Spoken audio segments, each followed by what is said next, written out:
The 378 War, named for the 17 miles of highway that run between arch rivals Washington-Wilkes and Lincoln County. You know it's going to be a battle. I'm excited. Our kids are excited. The community's excited. Not many people get to play in this kind of environment where that's something that's that important to their community, not just to the team or the school, but the entire community. Tonight, a former Red Devil hero leads his team into Larry Campbell Stadium as the head coach of the Tigers. A lot of people from Lincolnton have texted me this week wishing me good luck, and they hope we do well, but at the same time they want the Red Devils to play well, and I understand that. I've been on both sides of that. My mom's from Washington, my dad's from Lincoln, even though I grew up in Lincoln, so I've had a house divided all my life with that. A region rivalry with statewide implications on Game Night Live.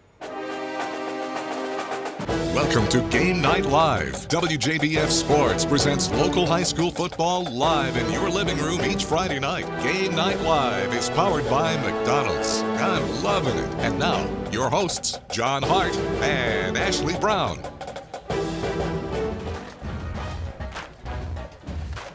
The sun has set here at Buddy Bufford Field, Larry Campbell Stadium. They've been doing this here for more than 100 years in this rivalry, the 378 War. Again, the highway that divides Lincolnton and Washington. And you can see another packed house for what I honestly would say is probably the greatest rivalry in the CSRA, if not one of the best in the state of Georgia.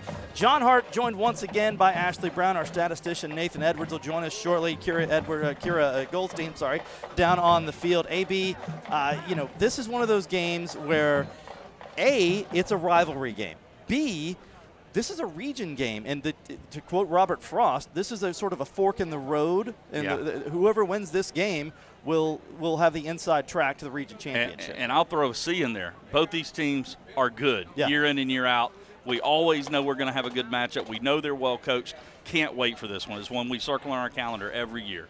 And we're going to see two of the best players in the CSRA in Samaj Jenkins of Lincoln County and Tamari Curry of Washington-Wilkes. Yeah, Tamari Curry, the sophomore, I'm really high on him. This kid is a playmaker, averages 13 yards every time he touches the ball, whether rushing, receiving, or returning kicks. All right, so that brings us to our 4 keys to the game. Yeah, let's start with Washington-Wilkes, the visitors.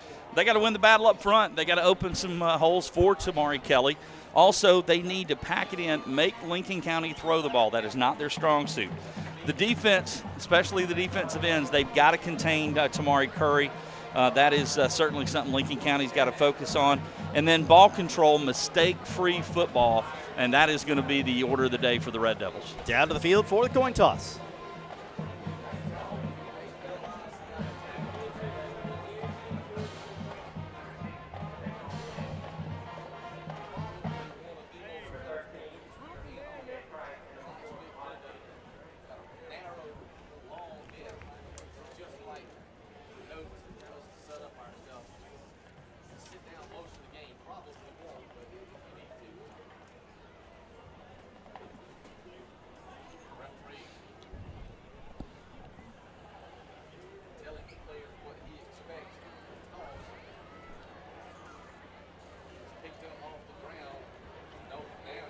Now they'll be picked off the ground. So our referee's mic is not working, but it appears that Washington-Wilkes has won the toss and is elected to defer, which is sort of what happens in these days and times, other than last night's NFL game. So it'll be Lincoln County football when we return. Kickoff is next, the 378 War.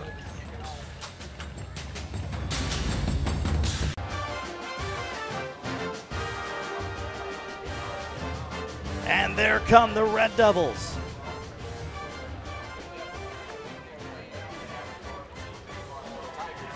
The 87th meeting between these two teams. Yes, they've been playing for more than 100 years. It's a rivalry so heated they had to take a 17-year break because they needed to cool down a little bit. Lincoln County leads the. Now, there's a lot of things. You have Lincoln County and Lincolnton, Washington-Wilkes, Washington. When you add it all up, the different variations of the two high schools, the people from Lincolnton lead the all-time series, 41 39-6. If that sounds close, I've got a stat that's going to blow your mind a little bit later on. But Lincoln County won last year 41-14 in a palindromic score. And at that point, Washington-Wilkes is ranked number 5 in the state, if you'll recall, on Game Night Live. But Lincoln County came out with the victory. First met in 1922. And now, the 87th battle in the 378 war is joined. And the Red Devils will set up at the 31-yard line. Yeah, big hit there to start the game. Yeah, there's going to be some fired up folks on both sides of the field for this one. So the Devils will start 1st and 10 at the 31-yard line. Yeah, they'll spot it at the 31. And so we'll get a look at this Lincoln County offense, which has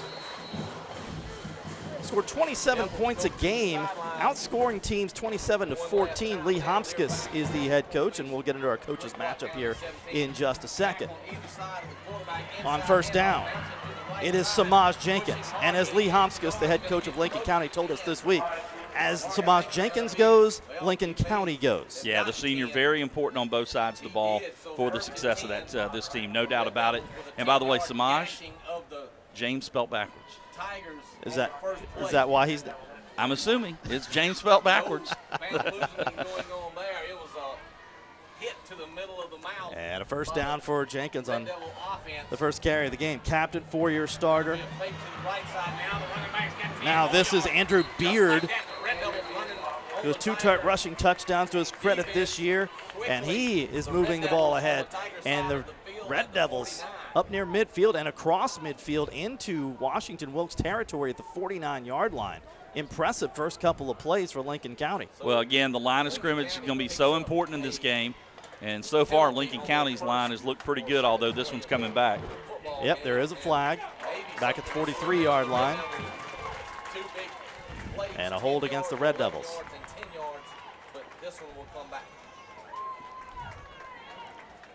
Lee Homskins, Lincoln County's head coach, 28-15 in his 4th season here in Lincolnton, 132-77 overall, his 19th season as a head coach. The Red Devils, the defending region champs, went 5-0 in Region 8A, Division II last year, as that one falls incomplete. And these coaches know each other quite well. Alex Bradford played at Lincoln County, and when he played here, the offensive coordinator was Lee Homskis. Back during their state championship runs of 2005 and 2006. And Homskis, a longtime member of this area, the head coach at Evans in 01 and 02, a West Side grad. His mom was the homecoming queen here back in the 1950s.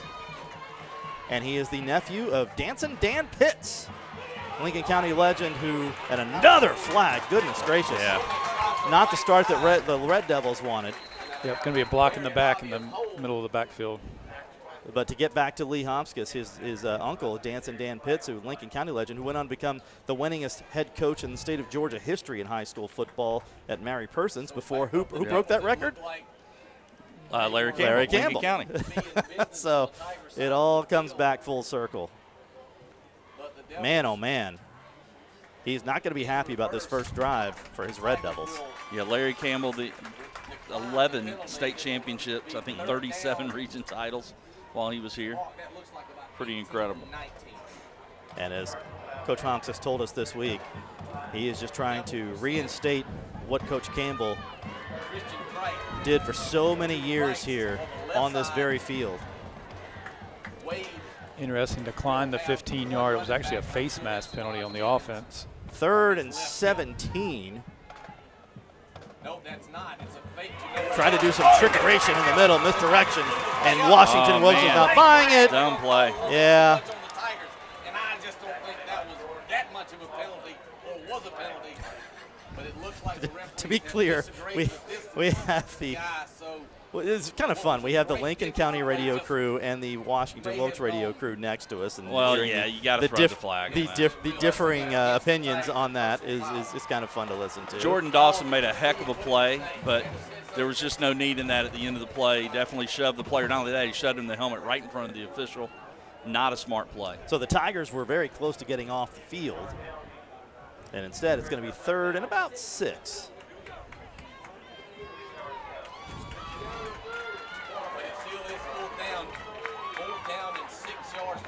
My pardon, 4th and 6. Alex so they Bradford, need to get to the 49-yard line of Washington-Wilkes. I talked to Coach Bradford last night, and he said, you know, they will lull you to sleep with all these runs, and then they try to go up top to that man on the left side of your screen, number 13, C.J. Crite. We'll see that. Look for that later in this game as Lincoln County sets up to punt it away. Yeah, we'll talk about him a lot as this game goes on. A nice punt. That is a good punt. Fair call. And the Tigers will take over at their 19-yard line. Yeah, that was James Danner. He's their top receiver. That's a name familiar to anybody that follows Washington-Wilkes football. Corey Danner was a great player here. And our first chance to see Tamari Curry. He is just a sophomore. Very talented running back, one of the better ones in this area. 52 carries, over 600 yards and 9 touchdowns. Yeah, averaging 12 yards per carry, which is it's good. That's really good. And also their quarterback, Andrew Meach. He's thrown 13 touchdowns. He's ran for 5. He only has 3 picks. Very solid senior QB as well. He and Curry and Danner are the ones that do the most damage from this Washington-Wilkes offense. It's a pretty balanced offense. They've run it for 101 times. They've rushed it 165 times. And right off the bat, it's Tamari Curry. Steps out of bounds at the 45-yard line. Well, we saw that speed last year against Aquinas when he was a freshman. This kid is a 10th grader. He is a special running back. Watch this speed as he gets to the outside. And, he was trying to stay in bounds. His momentum wouldn't let him. Big-time run. Well, they're going to say he went out of bounds at the 32-yard line, 33-yard line. But you see that game-breaking speed, John. He can go. He averages 27 yards a kick return. He also averages about 12 yards, pass reception. So better field position after the first down run. And it's Curry again. Curry. It's a foot race now. Down the sideline. Curry. Shoved out of bounds inside the 20. That was Andrew Beard, a freshman who's also a talented young player. But, boy, look at Tamari Curry finding his way up the middle, and then he steps to the outside. And luckily for Lincoln County, Beard, the freshman, ran him down to knock him out of bounds. These are 2 good young players. This might be an appropriate time to mention that Tamari Curry is up for our 44-strong player of the week on our WJBF.com website, which is still open for voting until 11 p.m. tonight. He is one of the finalists, and the winner will be announced on Football Friday night at 11:35. And it's based on last week's stats, but so far, Curry is off to a good start. 46 yards. 46 yards on that last gain, and looks like not sure who called the timeout, but either way, we have a timeout on the field. We'll take timeout with a 9:42 left to play in quarter number 1. I think I have it. It was Washington-Wilkes that called the timeout, and coming out of the timeout, it's Curry again and knocked down at the 16-yard line. Yeah, tackle made that time by C.J. Crite.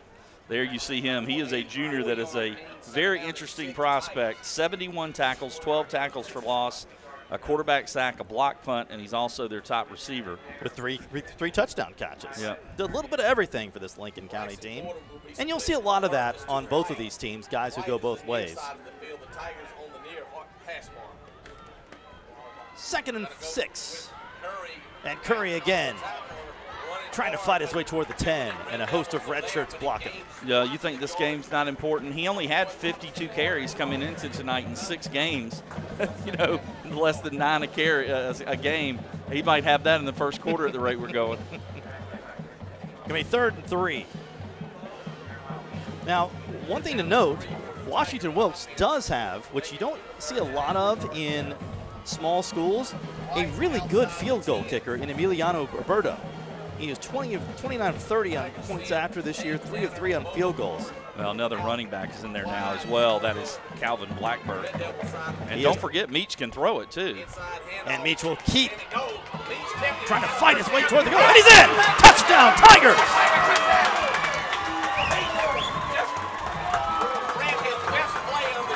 What a fake by Meach. Running hard to get the Tiger touchdown. So Andrew Meach. Look at this fake. Everybody, oh man, everybody went with the ball. Oh man, great fake by Meach. From 14 yards out. That's his 6th rushing touchdown to go with 13 touchdown passes this year. And Washington-Wilkes out in front early. And now the aforementioned Emiliano Alberto. And he is about as automatic as they come on points after. And an impressive opening drive by the Washington-Wilkes Tigers. And it's 7-0. Yeah, they didn't even need to go to the air. They just said, hey, we're going to run on you guys tonight. And that was a mix of Tamari Curry and then, of course, at the end, the great fake by Meach. And, you know, the interesting thing with that fake, he wasn't even faking it to Curry. That was the backup running back. But it was such a good fake. Everybody in the red jerseys went with the running back. Well, this is a Washington-Wilkes team that is outscoring teams on average by 39-14. And if you look at their schedule, they're 1 point away from being 5-1 as opposed to 4-2. Tigers score on a 14 yards. Yeah, that was a quick five-play, 81-yard drive. It only took 1 minute and 45 seconds off the clock.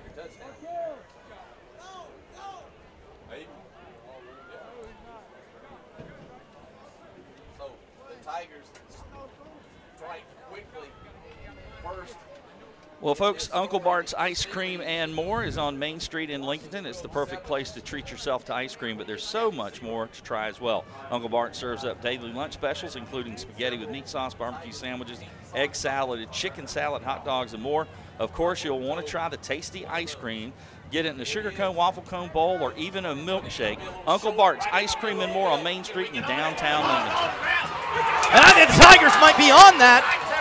Washington-Wilkes certainly thinks it is. Now there is a flag down, so let's check that. I think it was personal foul on the tackle. Correct, but he can't advance the ball either. It's going to go back to where he recovered the ball. Yeah, watch this. But Washington-Wilkes definitely thinks it has the football. Yeah, you can't advance it there. It should go back to the 35, then a penalty. Ooh, and there could be definitely unsportsmanlike at the end of that. That was Samaj Jenkins making the tackle. All right, so they'll get the yardage on the run by virtue of the penalty anyway. And I don't think it was a late hit. I think it's the way he lifted him and drove his body into him. I think that was I agree. Call. We're about to find out.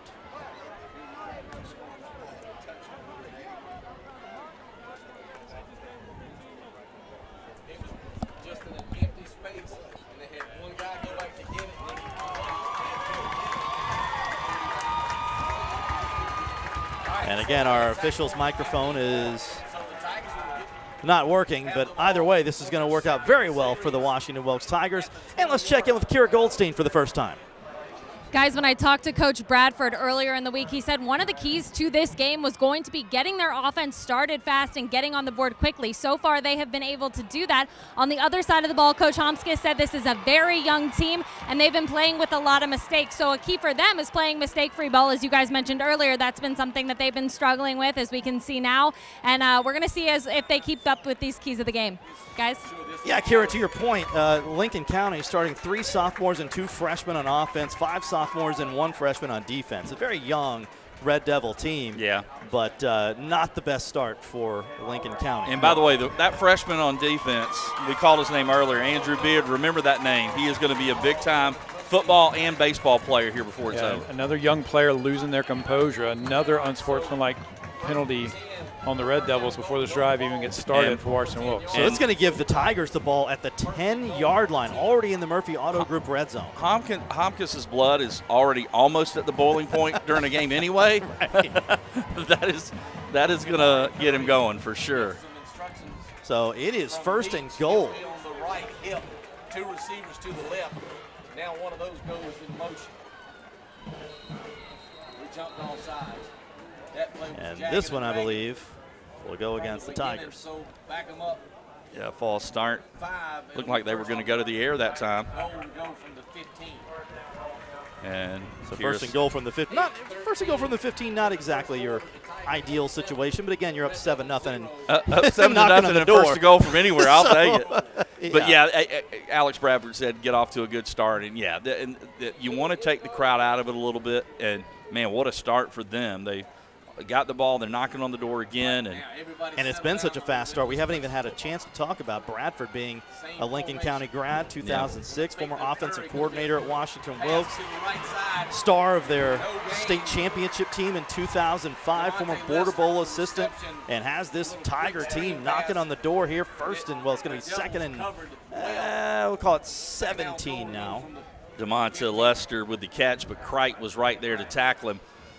You'll hear that name a lot on defense. C.J. Crite, 6'3", 6'4", very athletic. And he is a large human being. Yeah. Bobo and Lester. Second and 15. Inside handoff. And it's Curry. He's inside the 5.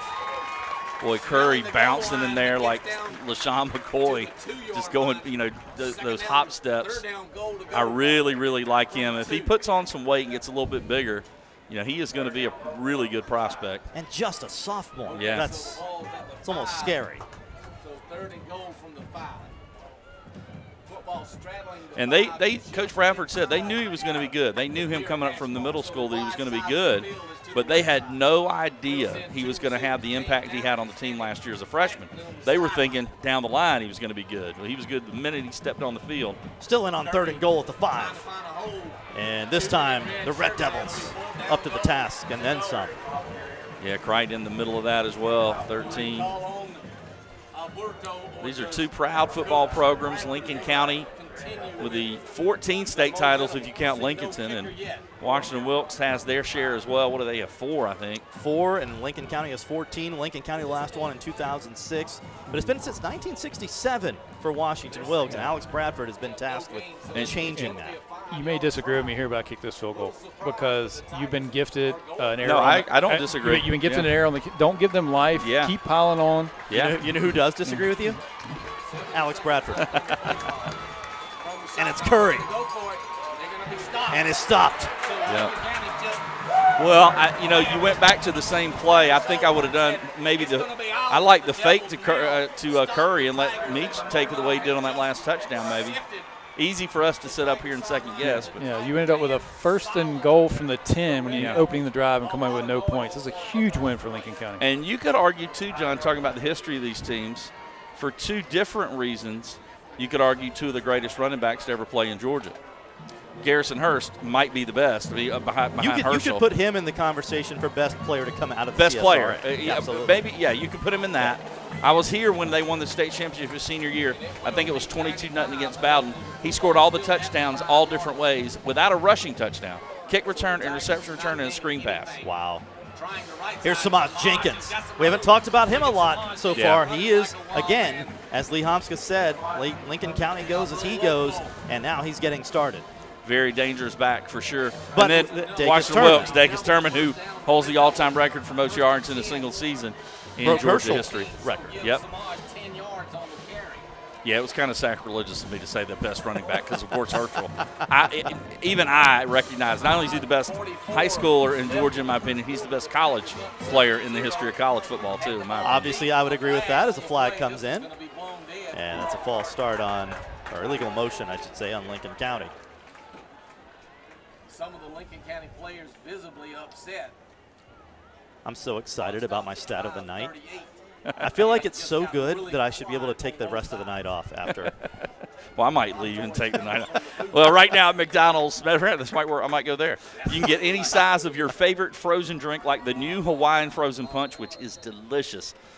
Also, any size McCafe iced coffee, and they're just $1.89. McDonald's, I'm loving it.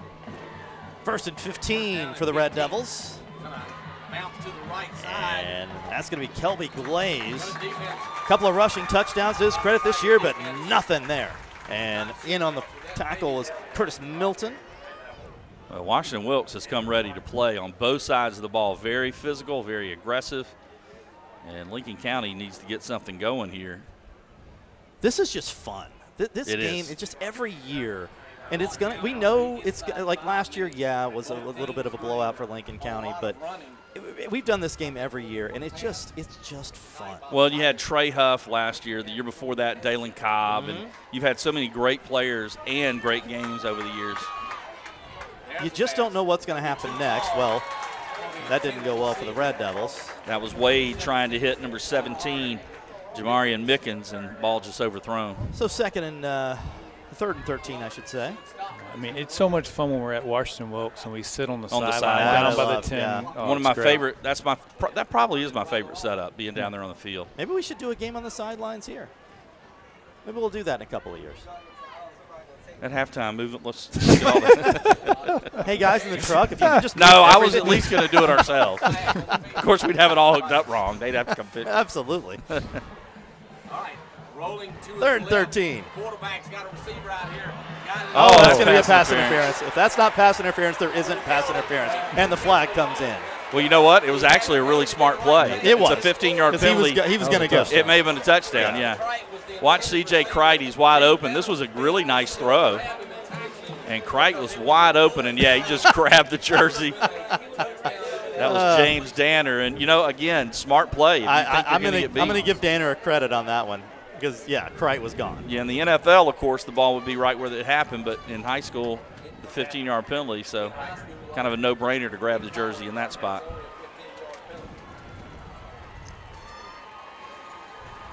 C.J. Crichton, who has 3 touchdown catches this year on only 7, he only has 8 receptions. It's a pretty good ratio. Yeah. And you mentioned the 71 tackles that leads this team, 12 tackles for loss. Just an all-around great player for this Lincoln County team, and only a junior, so he's got another year left. So first and 10 Red Devils from the 26-yard line. Inside handoff, Samaj got a little room. And Jenkins, not a whole lot. Yeah. You can tell they have keyed on Samaj Jenkins this week. Well, it looked like he had a lane for a second, and then all of a sudden it closed up. Jalen Williams on the tackle. Well, Williams, the junior, came in there and made a nice hit. One thing Washington-Wilkes, I've always thought about them, and I think Nathan would agree with me on this. Every year they have guys that will light you up, and they are great tacklers. They don't miss tackles. That's one thing. Every time I see them play, I'm kind of blown away. They just don't miss tackles at all. 2nd and 7. And again, to your point, AB. That was Trace Calloway, who was our defensive player of the game when we had them last year over at Aquinas. Number 22 just made a great play. Watch here as he comes from the outside and goes low and makes sure he gets him in the thigh area to bring him down. I would venture to guess, and I don't know this for fact, so I'm just kind of throwing this out there, but, you know, he could be related to the Callaway family that has the Callaway Museum over in Washington, which I would think the so. forebears of the Callaway golf fortune. Yeah, I would think probably. So if you're playing with Callaway golf clubs tomorrow, he might be partially responsible. 3rd and 8. So we can blame him if we play bad. No. Oh. No, that's on you. Sorry, Trace. I'll leave you alone. I won't call you. A good craftsman never blames his tools. Actually lost. It's going to be 4th down. Yeah, that was a big stop for Washington-Wilkes. So 4th and 11. Washington-Wilkes should get really good field position. Yeah, it kind of makes me wonder when you talk about how sound they are tackling. I just wonder if the culture throughout the years is they have physical, tough practices because I feel like that's you're good at tackling because you practice it. And it's been through 3 or 4 coaches that we've seen it. It's not just one coach. So Taken by James Danner at the 40. Danner. 2, 3, 4. And now Lincoln County says, you want to talk about Washington-Wilkes tackling? We can do that too. Yeah, that was really nice. Good pursuit to the football. But good field position for the Tigers at the 42-yard line. Probably helps also that we don't get these 2 teams in their first game of the year. It's always a little bit further in the season. Well, when sometimes we get them in the playoffs. Yeah. That has happened a couple times, which actually plays into our Brand Smart USA trivia question. Danner to the 43, so a 3-yard Uh-oh. return. Yep. First You heard and me. 10 from the Uh-oh. Uh-oh. 2 receivers on either side, and now one of those is going motion. That'll be Bobo Porter. From the 43 go the Tigers. Oh, and what a catch and what a tackle, but across midfield and into Red Devil territory goes DeMonte Lester. Yeah, Lester with a nice catch. And a really nice play made by Aiden. Oh, man, I was worried about this. Aiden Deutschle. Yeah, Aiden did good there. Yeah, thanks for backing me up, fellas. Yeah, I mean, I think Aiden looked great.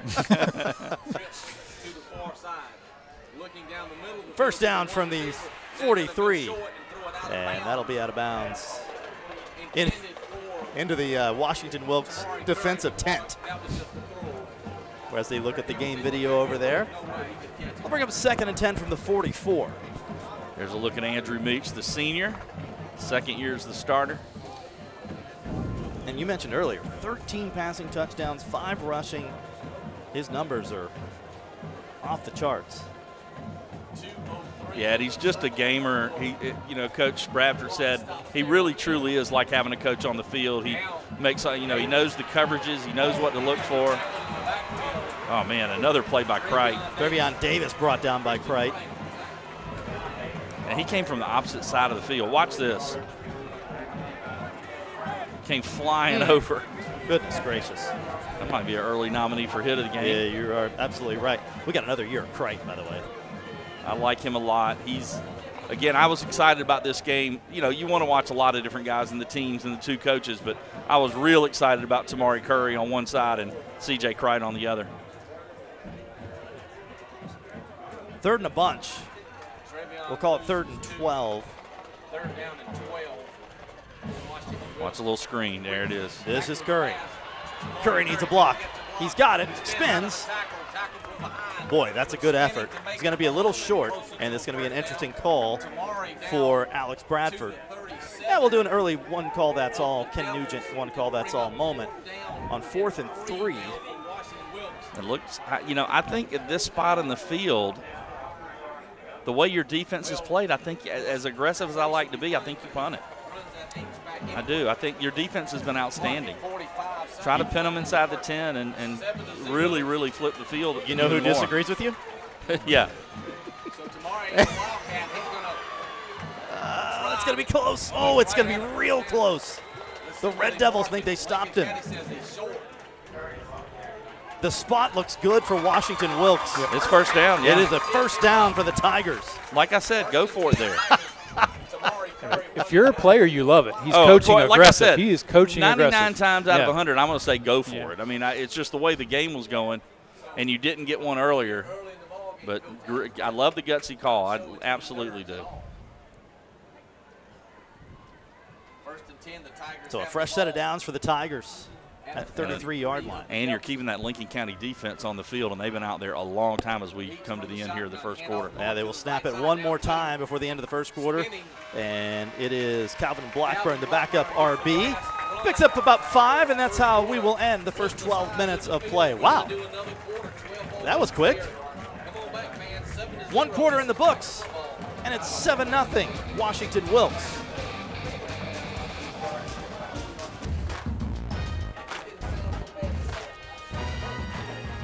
We start the second quarter with the Tigers up 7-0 and driving again. 2nd and 4 from the Lincoln County 27.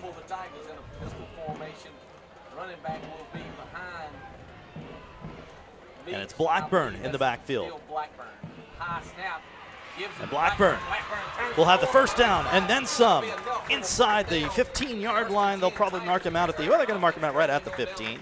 Which brings us to our QBs by the quarter for quarter number 1, brought to you by Culpeper Lumber Ace Hardware, Nathan. Yeah, Washington-Wilkes' Meach is 3 of 4 for 22 yards in that first quarter, and Lincoln County yet to complete a pass. Wade was 0 for 2. It was an abbreviated version of the QBs by the quarter.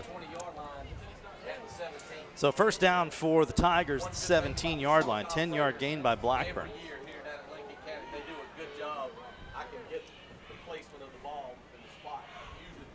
And he remains in the backfield. So Meach looks toward the sideline. Now we're ready to go. 1st and 10. Meach the quarterback. It's Blackburn. And Blackburn has a hole. Blackburn has 6. Touchdown.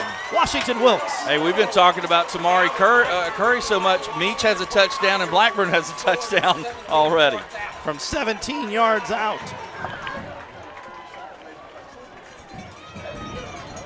And we are an extra point away from a 14-0 Washington-Wilkes lead.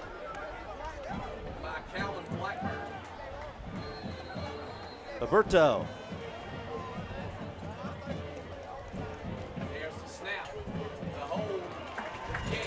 Now 30 of 31. I should say 31 of 32 on PATs this year. I shorted him one. Either way, he'll take it. And the Tigers lead 14-0. And Washington-Wilkes has done exactly what Lincoln County needed to do. They're dominating the clock, keeping the football. Wow. Okay. Are you ready for my stat of the night? I'm ready. Oh, go for it. I've been saving this one. I worked on this for 2 hours last night. Oh, gosh. So we have talked about this being the 87th meeting. These two teams met for the first time 101 years ago. Okay. In 1922. They did a 17-year break. Lincoln County, it's very close to the all-time series, 41-39, all that kind of stuff. I actually went and added up the total points in this entire series. Lincoln County leads all-time 1,248 to 1,233. That is amazing. That's like the Duke UNC thing. In 100 years, they are separated by 15 points. So if you average that out, it's the average score from every game is 14.5 to 14.3. That is amazing. All right, I'll see you guys next week. Yeah, I don't blame you. Leave on a high note, George Costanza. Yeah, exactly. John's trying to steal my job. Yeah, where were you? Yeah, you should have had that. Well, I stole yours last week. So. That's a good point. So an impressive start for the Washington-Wilkes Tigers. We'll see how the Lincoln County Red Devils can answer. And they'll have it at the 31.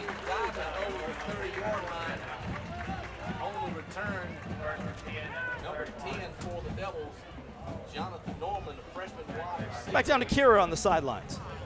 Hey guys, I am on the sidelines with Miss Richardson and Miss Nettie, and we're going to start with Miss Richardson to talk about the Georgia Department of Juvenile Justice. Can you tell me about the mission of the DJJ? Yes, DJJ is a state agency founded to help rehabilitate some of the state's most challenging youth. So when you get in some legal trouble and you might end up in our custody, then we are supposed to take care of your mental, educational, and medical needs to make sure you're on the right track to become a law-abiding citizen. And how many facilities do you have in the Augusta area? What roles are you looking to fill? We have 3 facilities in the area, 2 in the Augusta area and 1 in the Wilkes area. We're looking for everything: teachers, medical staff, mental health staff, and of course officers. We need officers to help mentor our youth and help get them on the right track. So please check us out and come get employed with the Department of Juvenile Justice. And another part, a really important part of this is recruiting. I have recruiter Miss Nettie. And can you tell me about some of the juvenile correction officer positions? Yes, so we have the juvenile correctional officer position, like Ms. Richards stated. We have the Augusta YDC, the Augusta RYDC, and then the Wilkes, which is about 53 minutes away from the Augusta campuses. So we're actively hiring for the juvenile correctional officer positions, and the minimum requirements for those positions are that you are 18 years of age or older, a U.S. citizen, valid driver's license, and yeah, that's just about it. And where can people find more information if they're looking to apply to the DJJ or become a part of the helping the program? Sure, so you should have a QR code at the bottom of your screen, so you can take your phone out and click that QR code. It'll take you right to the site. If you do not want to do that, you can go directly to the site, which is www.djj.georgia.gov. Thank you so much for what you do. It's very important. We appreciate the time sharing it with us. Guys, we're going to send it back up to you in the booth, and we'll get back to the game. I would argue, Kira, that the Lincoln County folks would wish that interview would continue, because while you guys were talking, they have just been moving the ball up and down the field here, and now to the Washington-Wilkes 44-yard line. They only had 17 yards on the night when this drive started. Yeah, Kristen Elam had a nice run, and it looked good. that last tackle made by a kid that's a really good player on the defense for Washington-Wilkes. We'll get to him in a minute. Another nice run. And that's Samaj.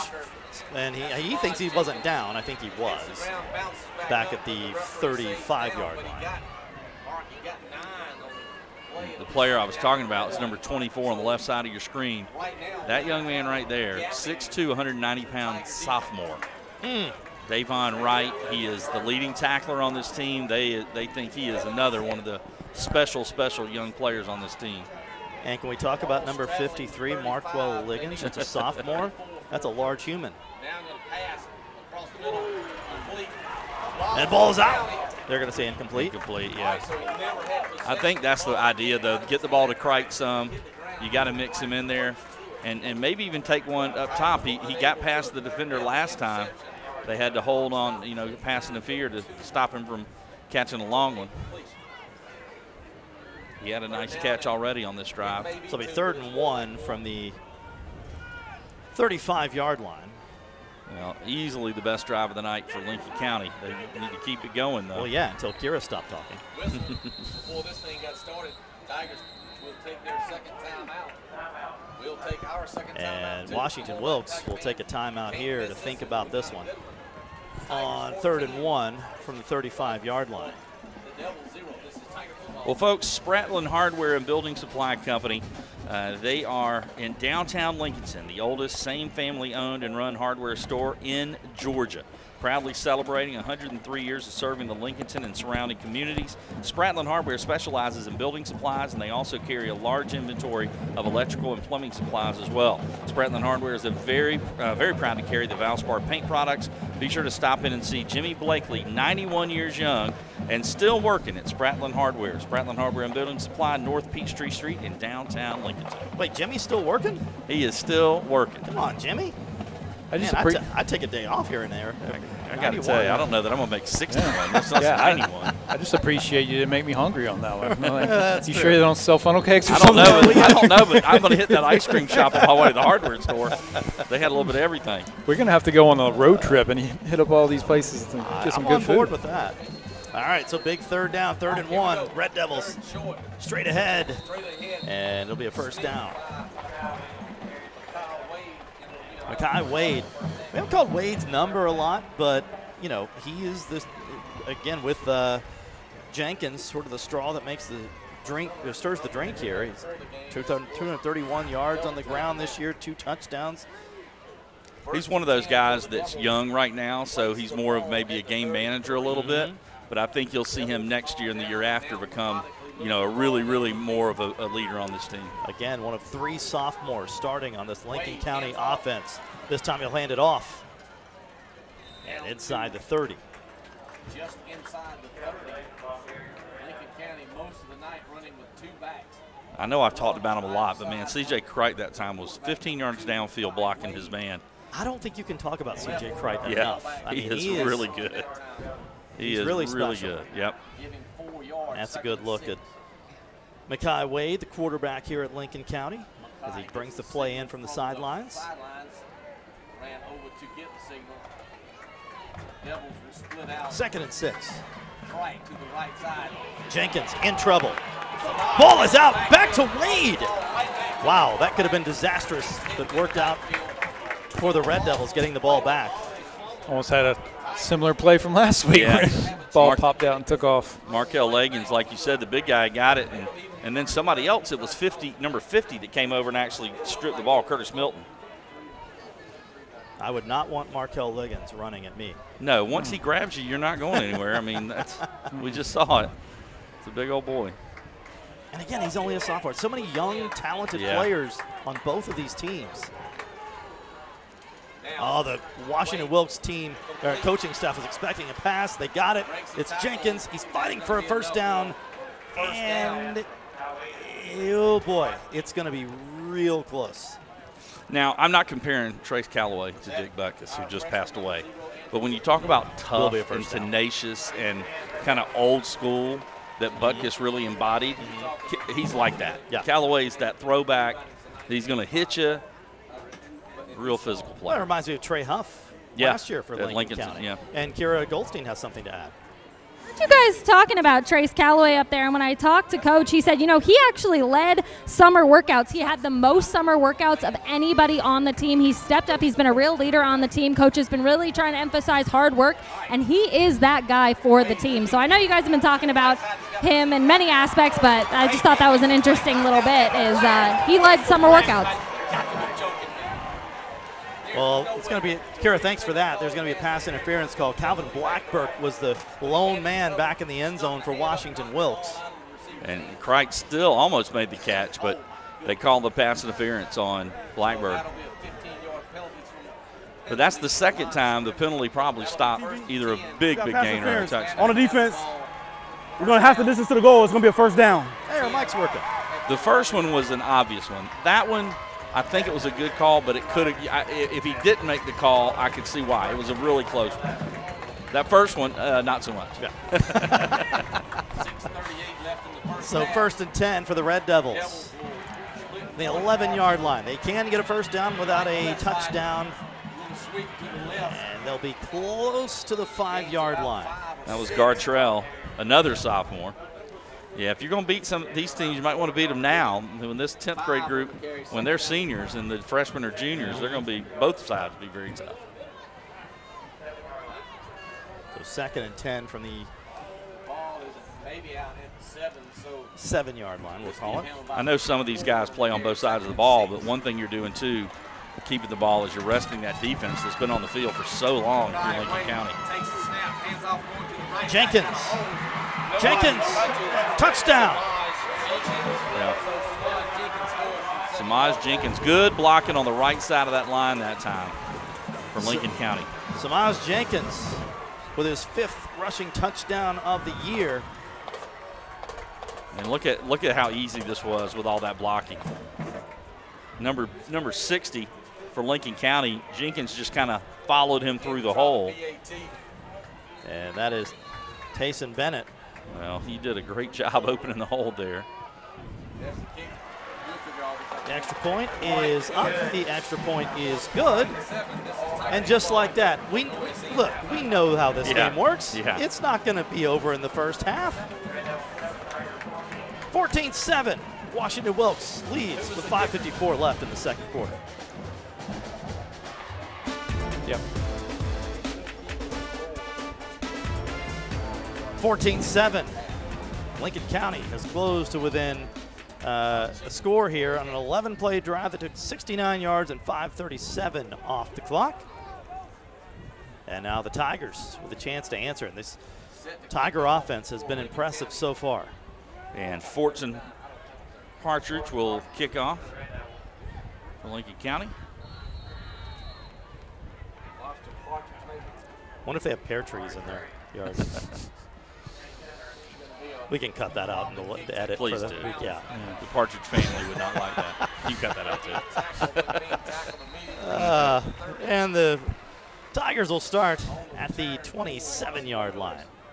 And you good look at the Lincoln County fan base here. This place is one of the most historic places to, well, both of these fields. The Tiger Stadium over in Washington and Buddy Bufford Field, Larry Campbell Stadium. I did it wrong. Larry Campbell. You know, I get it right. Buddy Bufford Field at Larry Campbell Stadium here at Lincolnton. This stadium has been here since the early 1920s. It used to run perpendicular to where it is now. There you see. I took that picture. 100 years for crying out loud. That's the look at the 1923 Lincoln County Red Devils. Those gentlemen don't look like they were in high school. It's funny how they all look older back then. How about the Red Devil defense up to the challenge? Good job stringing that one out. Yeah, that was R.J. Cripe. We haven't mentioned him yet. The other Cripe. Yeah, he did a great job there. And had a little help from, I believe that was number 7, Aiden Deutschel. Is that what we're going with? That's what we're going with. That 1923 Lincoln County team, by the way. Lincolnton team, I should say. Yeah. Coached by W.T. Dunaway, 9-0. They outscored opponents 294-44. Pretty good year. That's pretty strong. 1923. Yeah, not bad. For the Red Devils. They may have been the Bearcats then. Both of these schools were known as the Bearcats in their early going. At one time, yeah. Yes. And Curry cut down. That's Cright again. So whatever adjustments Lee Hopskis and his defensive team have made, they are containing Curry now. Yeah, he looked so good first couple of drives, and you're right, now they're doing a much better job keeping him contained. That old momentum guy is Yep. Good pretty old big. Mo. 3rd and 9. They need to get to the 48 for first down. 38. Line to make is the 38-yard line. Pass quickly. They'll throw to the air, and Lincoln County is going to take over. Well, after the punt. Yeah, tried to throw a little back shoulder throw and threw it just a little too far behind him. He was looking for Sharik Meadows, one of his favorite targets, 3 receiving touchdowns this year. Octavius Kane on the coverage for the Red Devils. Yeah. First punt of the night for Washington-Wilkes. Trace Callaway, who we mentioned earlier, also the punter for the Tigers. They'll be standing at their own 39. Trace with his heels on the 15. Good snap. A little bit of a rugby-style kick. Yeah. Stay away from the Devil. And sort of a straight-up bounce. And take a Tiger bounce to the 33-yard line is where Lincoln County will take over. So the Tigers took a 14-0 lead. The Red Devils answered with 7 and now take over. Yeah, the momentum has definitely shifted, no question about it. Nathan was talking about that earlier in Lincoln County now. On the far left hand of your screen, you'll see that empty part of the stands. That's where the band sits here at Larry Campbell Stadium, and they have made their way down to the field where they will perform at halftime. And the Eichels Law Firm halftime show is coming up with Kira Goldstein. She'll have some special guests. We'll shine a spotlight on our host school and hear from the Lincoln County Marching Band. But first, a penalty.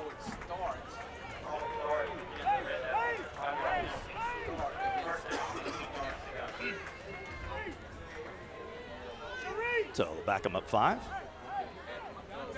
Yeah, important drive, I think. You don't want to give them the football back too quick here and let them get a score. Even if you don't necessarily score, if you're Lincoln County, you want to get a little drive to kind of get the football on the other side of the field, maybe. Sometimes I feel like with this game, you should just not even have halftime. Just keep going. Just keep going. I think the teams would do that. That's a little bit wide, intended for Cright. Yeah, Cright not happy with that. Thought he was open and should have made a catch. So 2nd and 15. Yeah, ball a little too high that time. Well, they're playing off Cright a little more now after he got behind him early in the game.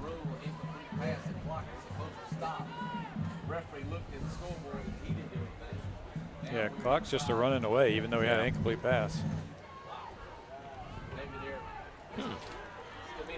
All right.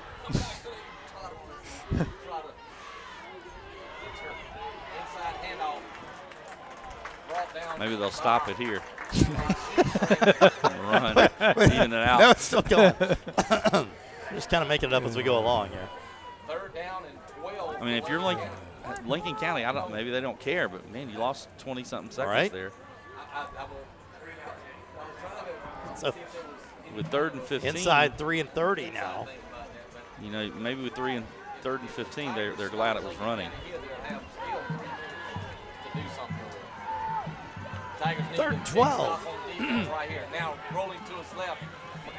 And again, that pass was tipped, I believe, at the line of scrimmage. I think it may have just slipped out of his hand. Yeah, I didn't see a receiver anywhere nearby, and there is a flag down. Don't know there is a flag. Yeah, I don't know if you see as he rolled, he was going to try to throw across his body. Illegal man downfield. Hey, decline, yeah, decline, right. It slipped out.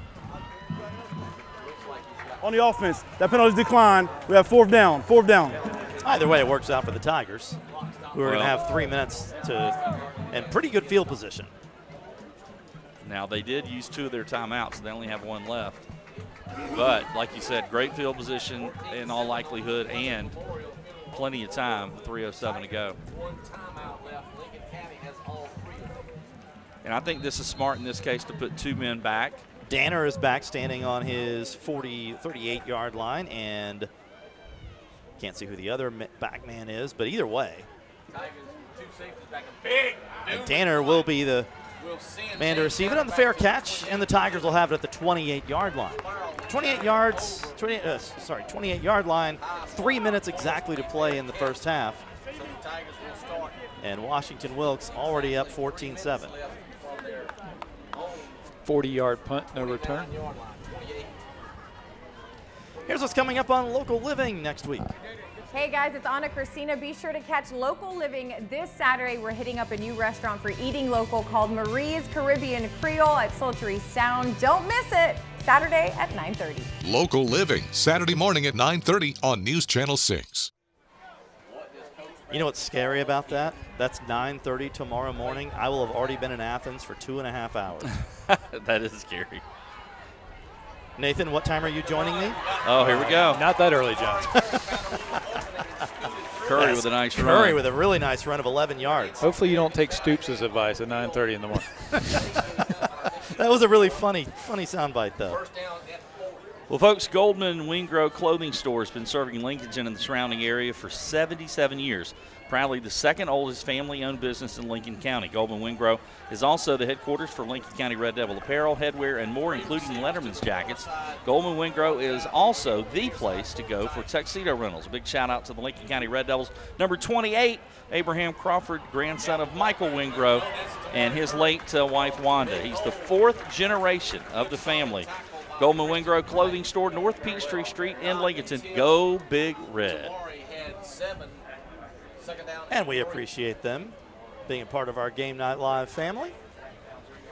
As Curry carried again for another 6 yards. Well, we'll give him 7-3. The folks at Lincolnton support the Red Devils, so one of my first forays into radio, like actually full-fledged, full working, we decided we were going to do Lincoln County games, and they said, why don't you drive up to Lincoln County, see if you can sell some radio packages. My boss thought I was great. I came back, I'd sold out in like a couple hours. Everybody's like, yeah, we'll do it. Curry recurses field. Oh, man. Curry spins out of bounds at the 30-yard line, deep into Red Devil territory. Yeah, great reversal field there by Curry. Second straight year we've had a game breaker at back named Curry that we get to talk about. Look at this, though. He decides to go the other way. Well over 100 yards now in the first half. Yeah. He's at the 29. It was a 31-yard run for Curry on last time. This one's not going anywhere. Yeah, he's got a 31-yarder, a 46-yarder. That was Danner on the catch. Clock is running. They've only got one timeout left. Or actually, did they? No, they got one left. They do have the one timeout. See if they're looking to throw here. And they do. Trying to set up a screen. And there's a flag down. And that's coming back.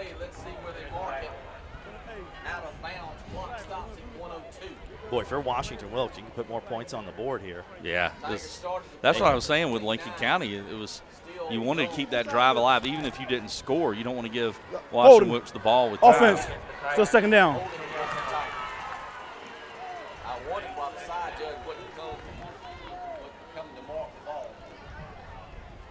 There's our Payne College student section. A little apprehensive on the Red Devil side right now. Yeah, they don't want Washington-Wilkes to get another score here. Under a minute to go. Meach. Now they pressure him. He throws. It is complete. Wide open. Sharik Meadows. Touchdown, Tigers. Sharik Meadows with his 4th receiving touchdown of the season. And by the way, another sophomore. Meadows. Yeah, good job by Meach. He avoids the rush, but he doesn't take off. He waits, and then he sees his man wide open. 38 yards from Meach to Meadows. That is a huge score for the Tigers and in this football game. Looking like it might be 14-7 at the half, or maybe Lincoln County goes down and scores. Instead, you stop them, get the ball back, and get a quick score.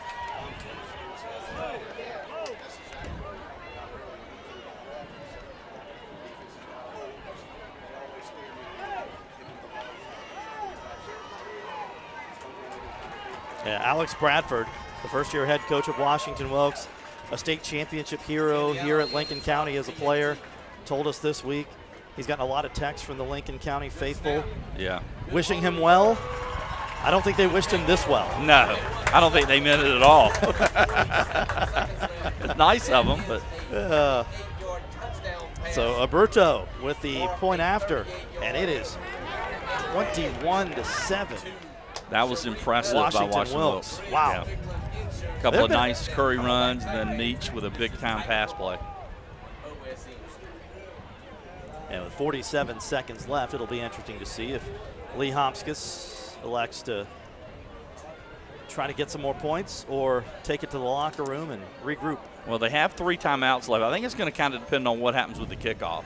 If you don't get it up near the 35 or 40, I think they're probably just content to go to the locker room. But if you can get it out past the 40, maybe towards midfield, then you maybe make a move and try to do something with the clock. They're not a quick strike team. They're not a pass really team.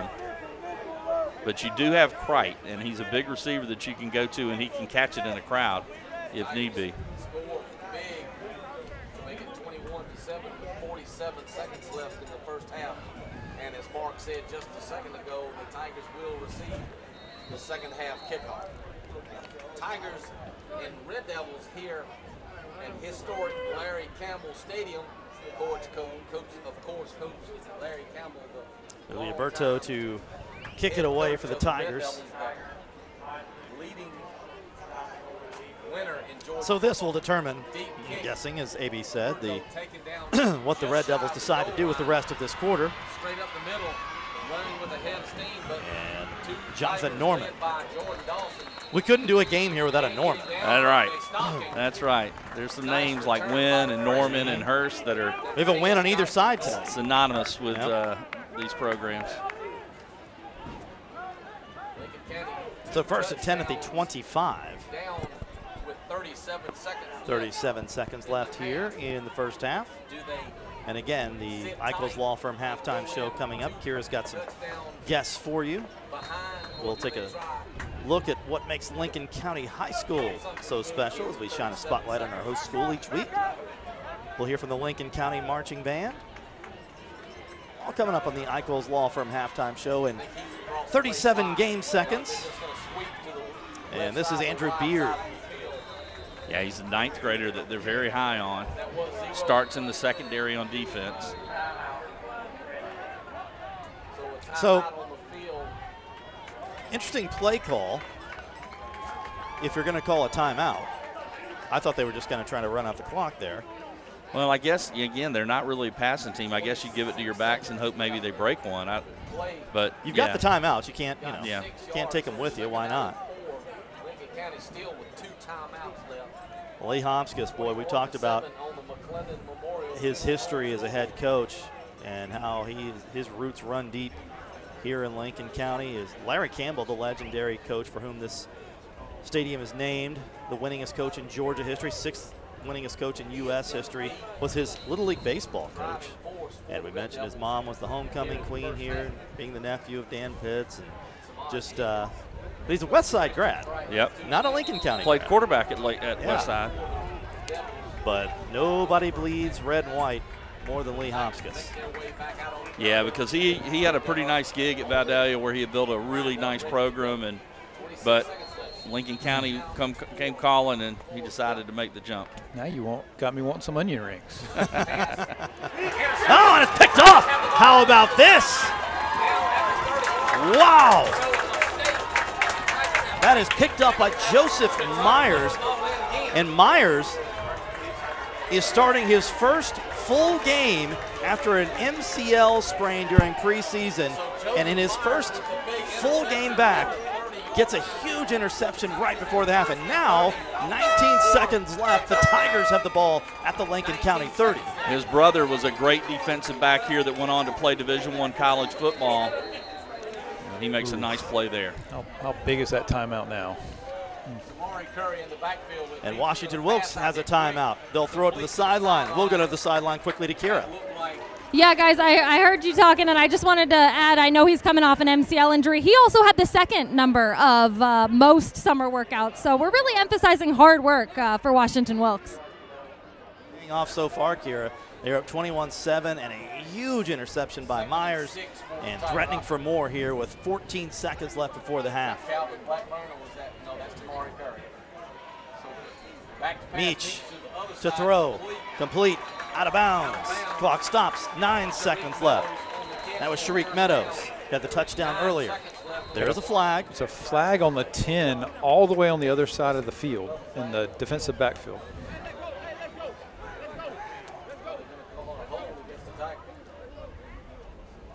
Washington-Wilkes is retreating. Yeah, definitely. Yeah. Well, I think it was a hold. After the play, we got a dead ball. Personal foul. Number 4 on the defense. Wow. 1st and 10. A massive first down. Yeah. What a turn of events here in the last, I don't know, 30 seconds of this game. The pick by Joseph Myers, and now here we go. Meach looking all kinds of time to the end zone. Clock stops with 2 seconds. 2 seconds left. And now, again, this is where it pays off to have a reliable field goal kicker on your team. No doubt. And by the way, I said that Myers' brother plays Division I football. He's a redshirt sophomore at Georgia Southern. Justin Myers, outstanding player here over the years. Yes, he was. Last play of the first half. 21-7 on the McClendon Memorial Field home scoreboard. And the Tigers trying to put another Briggs Ficklen Insurance Tiger touchdown on the board. So the officials are discussing something. Here we Holding on the offense. Still first down. Well, it doesn't matter because there's only 2 seconds left on the clock. Yeah, makes the field goal a little bit more difficult. Yeah, it does. Makes it really difficult. Alberto's long this year is 31 yards. Well, this would break that. They're not going to even kick it. They're going to just try to make a big play throwing it. Or maybe they do a draw to Curry. Timeout Lincoln County. Or Lincoln County might call its last timeout. We'll take one, too. Come on back, fans. Yeah, halftime, stick around. We'll have some scores from around the area. First half stats, highlights. So they were going trips to one side there. Are you kind of throwing a ball to the end zone, or are you trying to get isolated one-on-one coverage maybe on the left side? I like the idea of throwing it up in the crowd because that's all this is going to be is a heave. Now, and Meach last year surprised us with a deep throw against Aquinas. He's got a pretty good arm, so I think he could probably get it to the end zone. It's like there's some sort of what do you call those things where the ice with the not Kona ice, but you know what I'm talking about? The like an icy? Yeah, no, sort of. It looks like there's one across. If Kira can, she's got to do the halftime show. Let's see if she could run over and grab us a couple of halftime. Wow. Yeah. You might have to talk Adam into that one. Yeah, we can get Adam Karstens on that. And send Pink Pants over there. There we go. Salmon. All right. So 1st and 20 after the timeout. First down and 20, that doesn't matter. The Tigers. But there's only 2 seconds left. So either way, this is the final play. Now do you kick it? They got 5 more yards. yards. So now you get So now it's 1st and 15. Yep, they will. And they will. Wow. So Emiliano Alberto, who is 2 of 3 on field goals this year, long of 31. By the way, our camera crew is so great. They just got a shot of the salmon pants. Nice. They actually are pink. I thought they were salmon. They do look they're pink. But yeah, they are. But it makes sense. It's Breast Cancer Awareness Month, so yeah, nothing wrong with them. They look good. Absolutely. And another timeout. So the never-ending half will continue for a few more minutes. Yeah, he's making sure to emphasize that Orioles hat he's got on as well. And I was not with you guys last week. I was at Camden Yards in Baltimore, watching them play the Red Sox. Watched them beat the Red Sox twice. He's shaking his head. He wouldn't look at the camera. He knew the camera was on him, though. I love it. Oh, Adam. We have a great team that puts these games on each week. That's for sure. He is a big Orioles fan. I will admit that. He's not just a bandwagon guy because they're doing well. We have an out-of-town region score. There you see a good look at the first-year head coach of the Washington-Wilkes Tigers, Alex Bradford, the former Lincoln County Red Devil, graduate in 2006. Hard to believe it's been that long since he played here. I don't want to talk about it. That is really hard to believe. 17 years ago. That state championship. And they call it the game here. Yeah. 2005, these two teams played for the state championship. 7,000 people, which is just a few less than attended the Rays playoff game. And that's disaster for the Tigers. And that's how the first half will come to an end. Uh-oh. Meach hobbling off. Oh, my goodness. That thing just that could be big. Oh, yep. Yeah. Like Meach grabbing at his wrist. We'll check on that during the half. So the Tigers will go into halftime 21-7. Wow.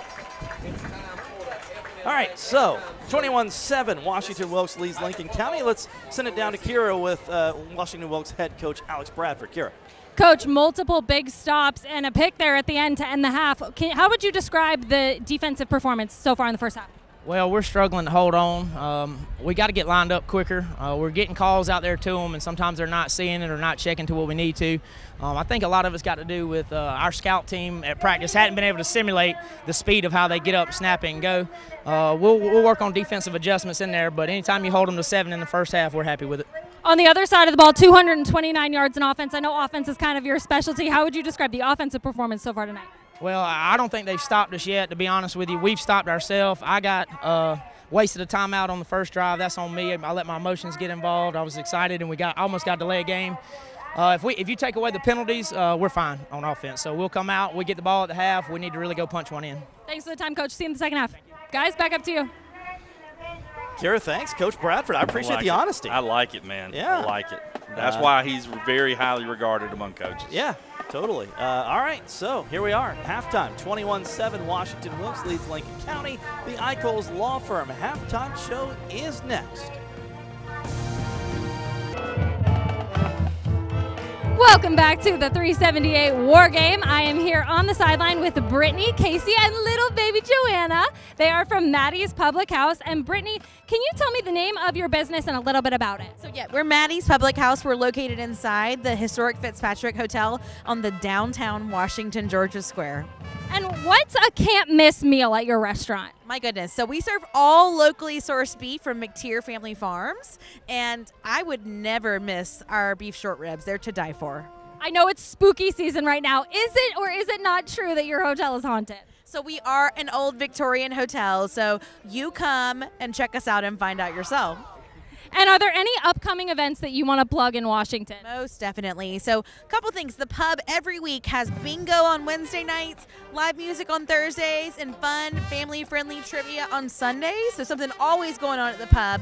But we have a ghost walk coming up on October 21st of this month downtown. And you can buy tickets for that anytime.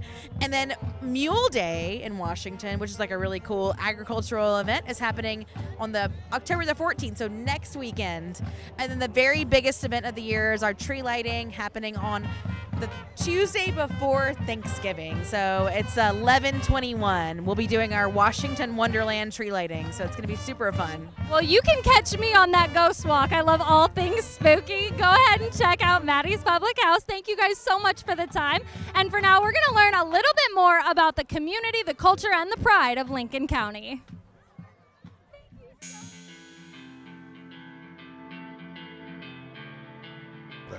It's one of the things we try to stress to them. Be good, be a good person, do your best at all times. And our teachers are phenomenal at doing that. And you think you're going to come in and it's all about football. And it is a lot about football. Absolutely, that's what makes this rivalry with Washington-Wilkes so special. But it's about much more than football. We want them to be great at athletics, but we want them to be great in the classroom. We want them to be representatives of our school as a whole when they step outside of this building and when they go on in life. And last year we celebrated 100 years. Rich tradition. There's a lot of tradition and history here. A legacy that Larry Campbell built here throughout all those years that he worked permeates through the entire community. Our school is a wonderful school. It's the best school system I've been a part of, and I've been a part of 8. My favorite thing about the Lincoln County community is how we rely on tradition so much. I get to watch Lincoln County Red Devils at the same place my dad played and my mom cheered. Our athletic program is really starting to take off. Final 4 appearance in football last year. Basketball makes the playoffs. Baseball makes the playoffs. Tennis made the state playoffs. At track, here we have a great CTAE department. We offer construction, ag, welding, nursing, and computer science. So for a small school with having all of those 5 CTAE pathways is just amazing, and they're all top-notch. They go to competitions, they place, they win. So I would put our art program against anybody. I would put our musical theater up against anybody. Our hallways are a great place to be. It's a place that everyone feels safe. We don't have a negative vibe in the school anywhere. Our teachers are able to teach, and we have great parent support here. I mean, it's just a neat place to be. It's the same place it was when I was a boy, and that's what makes it so cool that it hadn't changed. Kids can get here and really feel comfortable being themselves, being in our community, learning, trying to get a good education. I love everybody here. I feel like I've known them, well, I have known them since I was really young. And it's just really good to have like a family here. We celebrate those going on to college, but we also celebrate those going in the military. We celebrate those going into a technical school. We want them to be productive members of society in whatever it is they do. You know, graduate high school, keep that work ethic, be a good person, be civic-minded, reach out to help others, and just be a better person.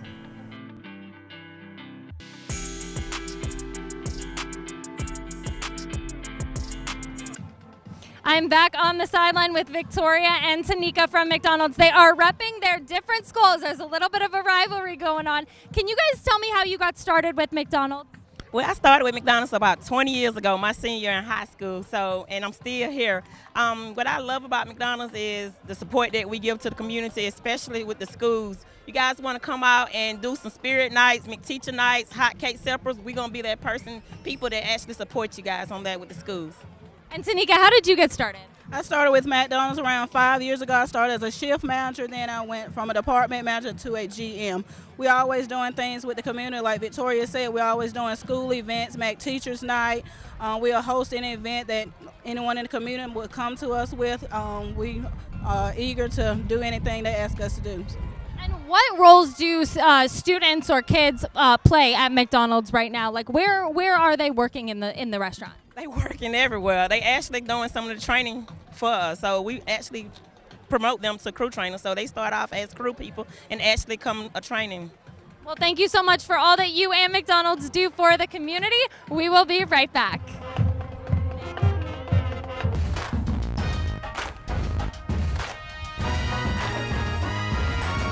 Community pride and tradition are a big deal here at Lincoln County, and to look a little deeper into that, let's take a listen to the band.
with James Spratlin from Spratlin Hardware. And James, can you tell me how long y'all have been open? We've been open for 103 years and hope to make it 103 more.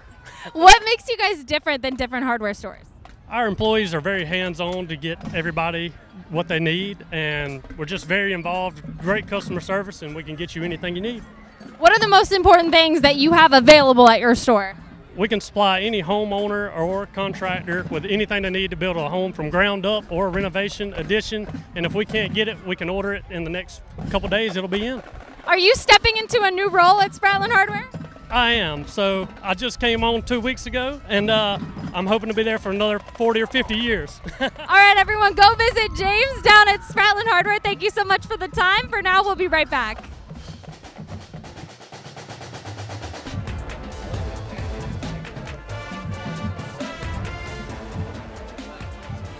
A joint performance of the Lincoln County and Washington-Wilkes marching bands. Let's listen in for a second.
Little Elton John in the halftime show, and a joint performance by Lincoln County and Washington-Wilkes as the rain has begun to fall and the wind has kicked up here at Larry Campbell Stadium.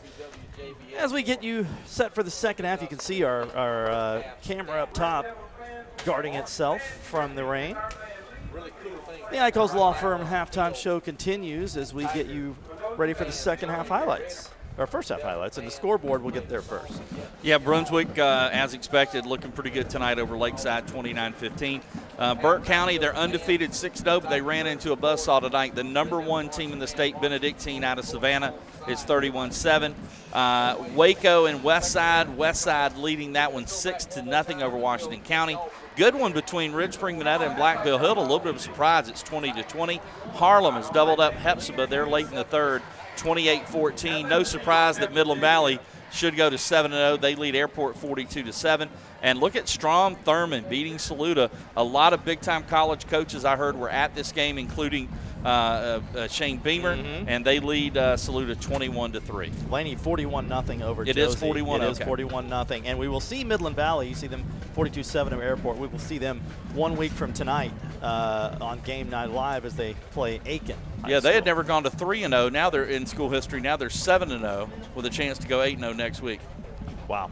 And this weather's getting a little interesting. The flags are whipping here at Larry Campbell Stadium. Cooler weather's finally coming through.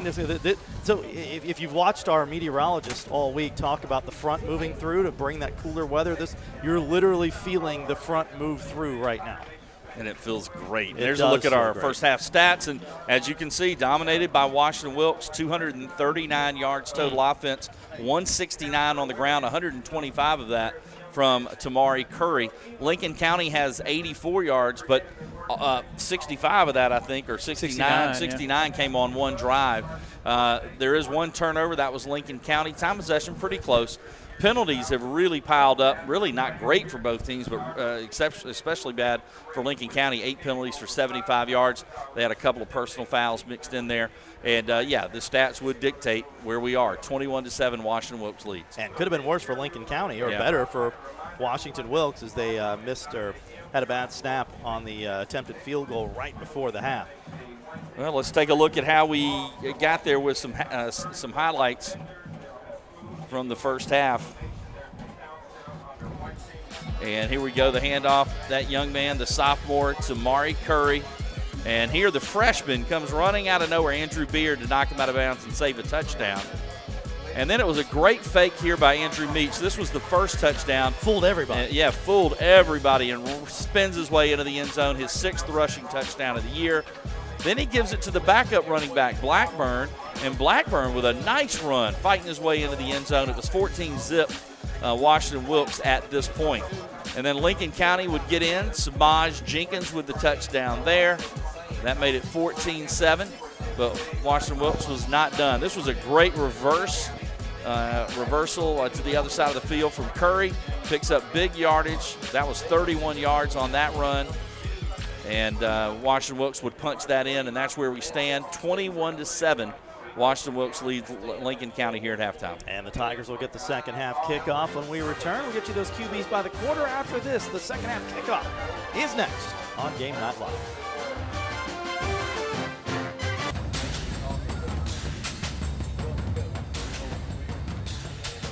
Back for the second half of the 378 war, Lincoln County and Washington-Wilkes. The Tigers leading the Red Devils 21-7 at the half. And we're about a minute away from the second half kickoff. And if you were not with us during the half, the weather has taken a turn during halftime. Very breezy downstairs, a lot of rain. And in the middle of that rain is Kira Goldstein with Lincoln County head coach Lee Hopskis. Yeah, guys, I'm out here with Coach. Coach, under 100 yards of offense, 69 of them came on one drive. What changes can we expect to see in the second half offensively? Well, we got to execute. We've got a bust on every play. We've been behind the chains. We have 8 offensive penalties in the first half. So, I mean, it's just a matter of us focusing and doing what we do and trying to execute what we do. You and I talked earlier in the week about youth on this team and how that affects discipline. You have a very, very young team. How has that affected tonight's performance? Well, it's quite obvious the moment's been a little bit bigger than what we thought they would be. So hopefully we'll grow up here and try to come back and give these guys a ball game. Thank you so much, Coach. We appreciate it. See you in the second half. Guys, back up to you. So thank you to Coach Hopskis as the Kira is dressed for deadliest catch. Can you bring us some crab legs? Thank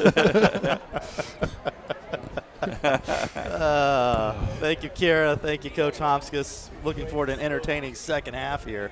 But it was not entertaining for the Red Devils in the first half, AB. What do you expect in the second half? Well, I mean, they've got to cut down on the penalties first. I mean, they're shooting themselves in the foot there. And I think offensively, they've shown they can move the ball when they execute, when they don't have the penalties. I think you're going to have to hit some shots to Crite downfield if you're going to have a chance to come back in this thing. I don't think you're going to be able to do it strictly on the ground. And defensively, they got to gang tackle. They can't let Curry break to the outside. They got to contain him, gang tackle, and maybe create a turnover or two. Yeah, we want to sneak in the QBs by the quarter before we get to the second half. So Meach had a really good first half. He was 7 of 9 for 70 yards and a touchdown. Wade and Lincoln County struggled a little bit, passing 2 of 7 for 24 yards, and then had that really costly interception right there towards the end of the half. And the rain is really coming down now. Yeah, you can see it at the top of your screen in the lights. It is supposed to be a very short storm, we are told by our meteorologists. And the Tigers, leading by 14, will receive the opening kickoff of the second half and start from their own 25. Or 20, I should say. Yeah, and this possession, based on how the game's going, based on the weather, this first possession of the second half is huge. I always, as a player, as a coach, you always look the first 5 minutes of the second half to me in basketball, football, whatever the sport, they're so important. First 5 minutes of the second half. Yeah. I always believe that in college basketball, and it applies to this game as well. Yeah, I think so. I think there's a huge possession for Lincoln County here defensively. And again, 239 total yards of offense for Washington-Wilkes in the first half. Just 84 for Lincoln County, as Kira pointed out in her interview with Lee Hopskis to start the second half. And a short gain for the Tigers on first down. Yeah, I think he's going to end up getting about 6 there. And that is Tamari Curry. Now, is he holding his hands or is he just holding them to keep them dry? It's like maybe he's holding his hand like he hurt himself. Everybody's got the towels out. The rain continues to pound now. Not a big storm, but producing a lot of rain right now. So a nice 6-yard run to start the second half for the Tigers. 2nd and 4 from the Washington-Wilkes 26. Inside run, the Tigers staying on the ground. And this time it's Crate. Well, he can fill a hole quickly. Yeah, really, really good player. He's as advertised. We saw him last year, and he was good as a sophomore, but you can tell he's made a jump this year, no question about it. There's a good look at him there. 3 yards to go. Christian Crate, CJ. Give him a yard. Brings up 3rd and 3. Well, we talked about winning the battle up front. Lincoln County needs to get a surge here and get a stop, force Washington-Wilkes to punt the football.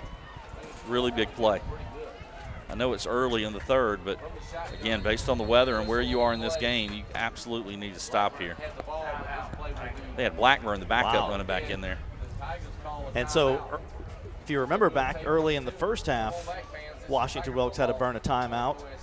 And now, early in the second half, Washington-Wilkes will burn a timeout. Yeah, they didn't like something they saw there. It actually looked like you had the running back with the linebacker one-on-one. So if you beat the linebacker, you get the first down. Because they kicked the defensive end out, and it was basically going to be a one-on-one with Blackburn against the Lincoln County linebacker. On that play, it was number 7, Aiden Dochell. That's what we're going with now? Aiden, number 7. Number 7. We apologize, Aiden. We apologize, Aiden. I'm sure I'll get a call from his mom on Monday, which I welcome. Yeah. I always enjoy hearing from our high school football parents. We're trying the best we can. He is a junior. So big play, 3rd down here. Right side of the quarterback meets. Trip receivers to the far side of the field. That's the big side. Tigers going from left to right. It's like the rain has lessened considerably here. And as if on cue, it is Calvin Blackburn. Had the touchdown earlier. And burst through for a first down here. Look at the blocking. Look at that hole in the middle of the field. Great blocking up front by the Tigers. And how about the tackle by Noctavius Kane? Otherwise, he might have been gone. Yeah, that was by just an ankle. Well-executed play. Good thing they called the timeout because that play was really, really well executed up front by that offensive line. Tigers from the 45. I'm told it's Deutschel. So we're pretty close. I'm actually impressed. Complete to the left side, a little quick screen pass. That's going nowhere. I got to tell you, I think I absolutely got I think 100% correct. If we weren't 100%, we were 99. I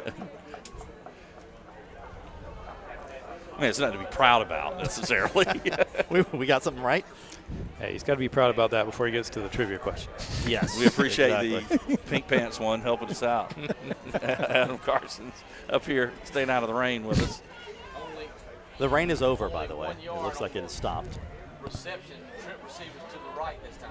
We said it'd be quick, and it was. And how about this? Blackburn across midfield into Red Devil territory at the 47-yard line. It was a great run, a great play for Washington-Wilkes, but I got to tell you, I really like the freshman safety for Lincoln County, Andrew Beard, coming up making a big hit there.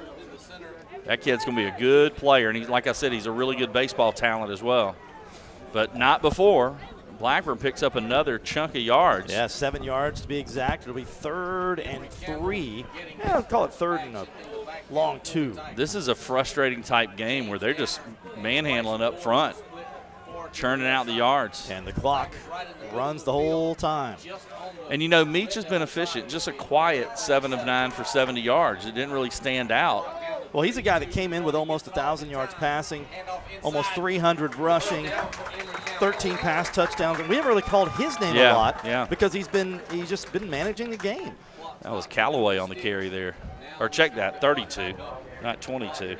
That was Emory Campbell. Which I saw his E. Campbell running back on the roster earlier. I thought Earl Campbell. Yeah. And he kind of looked like him. Oh, man, Earl Campbell, one of the best of all time. Gosh, how fun was he to watch.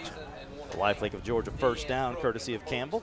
At Griggs Ficklin Insurance for sponsoring all the Tiger touchdowns. Tigers with 2 timeouts left, taking a lot of time in between. And the Tigers in absolutely no hurry.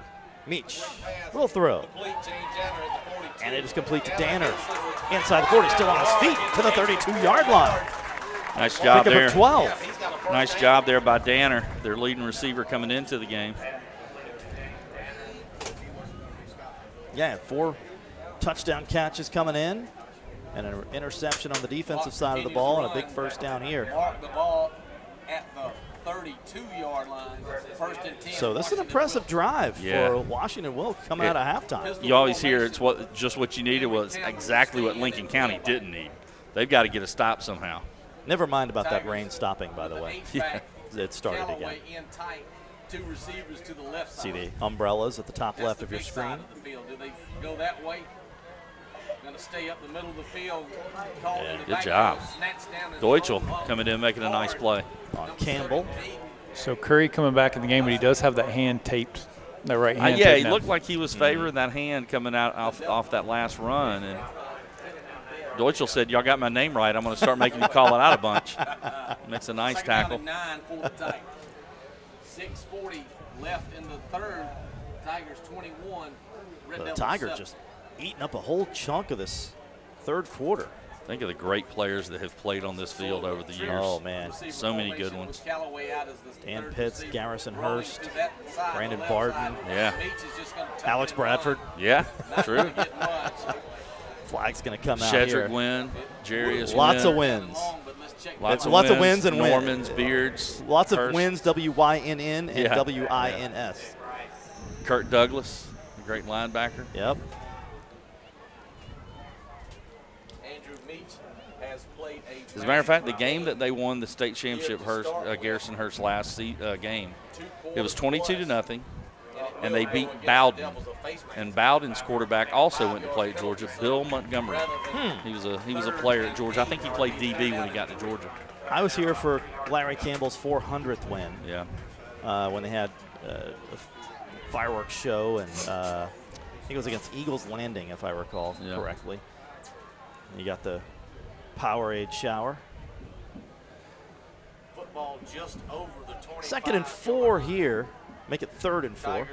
I mean, you think of coaches who go their entire career just wanting to win a state championship. Basically, every 4th year he won one. And the guy coached almost 50 years, and every 4th year he won a state title. And it is 2nd and 4. Pistol formation now. The running back will be on the right hip. Curry back in. He'll get the call. Blackburn. And he is stopped by Craig. Boy, you talk about 2 of the best players in our area going head-to-head right there. It's going to be short. Yeah, Curry with about a yard to go for the Tigers. The good sign in, he's back in there because, again, favoring that hand. Looks like one of the linemen came up limping. He's going to come out of the game. Going to be 3rd and 1. Play 11 of the drive coming. But again, they have eaten up more than half of this third quarter with this drive, no matter what happens. And Nathan just said 11 plays. Wow. That is exactly what you wanted if you're Coach Bradford. And direct snap to Curry. He is driven down hard. Samaj Jenkins. Again, 2 of the best players in our area just going head-to-head. That's one of those you love. It's almost like when you're running downfield on a kickoff and the people move out of the way, and it's like you see the ball carrier and he turns just at the right moment. That was a perfect setup for Samaj Jenkins for that beautiful form tackle. So Meach comes back in here. They're going to go for it on 4th down, 4th and 3. And I want you to keep an eye on number 2 there. It's going to move to the top of your screen. That is Meach's favorite target. Well, let's see if they try to throw for this out of the shotgun. Meach, he will throw. He's in trouble, running for his life, directing traffic. And down he goes, short of the first down, so it'll be Lincoln County football. No flags. Yeah, gutsy effort by Beach, but just so many red jerseys, nothing he could do. So the Red Devils sniffed that out. That was a huge defensive stop. I know you gave up some yards. I know you gave up some time, but you could not have afforded giving up points. But if you're Lincoln County and you can get points on the board before this quarter ends, you're in good shape. 21-7, Washington-Wilkes leads 4:40 left in the third. Those damn crab legs. Washington-Wilkes leads Lincoln County 21-7 as we play with 4:40 left to go in this third quarter. And the Red Devils need points, need them kind of quick. Take over 1st and 10. And Samaj Jenkins, who's been bottled up a little bit tonight. And he's taken down by Joseph Myers after a short game. Well, folks, Cox Brothers Builders in Lincolnton has been building custom homes in Georgia and South Carolina for over 40 years. Carrying on a family business started by his father, Jamie Cox, is dedicated to building top-quality residential homes for each family. They place importance on every home, regardless of square footage or budget. Founded on the basic principles of construction, you can expect quality from Cox Brothers Builders because they value your trust. Cox Brothers Builders, a family business for your family's future. Here we go. Personal foul on the defense, number 50. 15-yard penalty is going to be a first down. Tacked on to the end of the run. It's a big penalty there. So, yeah, it was no gain for Jenkins, but the personal foul is going to give the Red Devils. They flag Curtis Milton on the defense, and that's a big one. Up to the 46-yard line. Well, nothing better for an offense than the clock stopped and the ball moving towards the goal line. Yeah, when you're down, absolutely.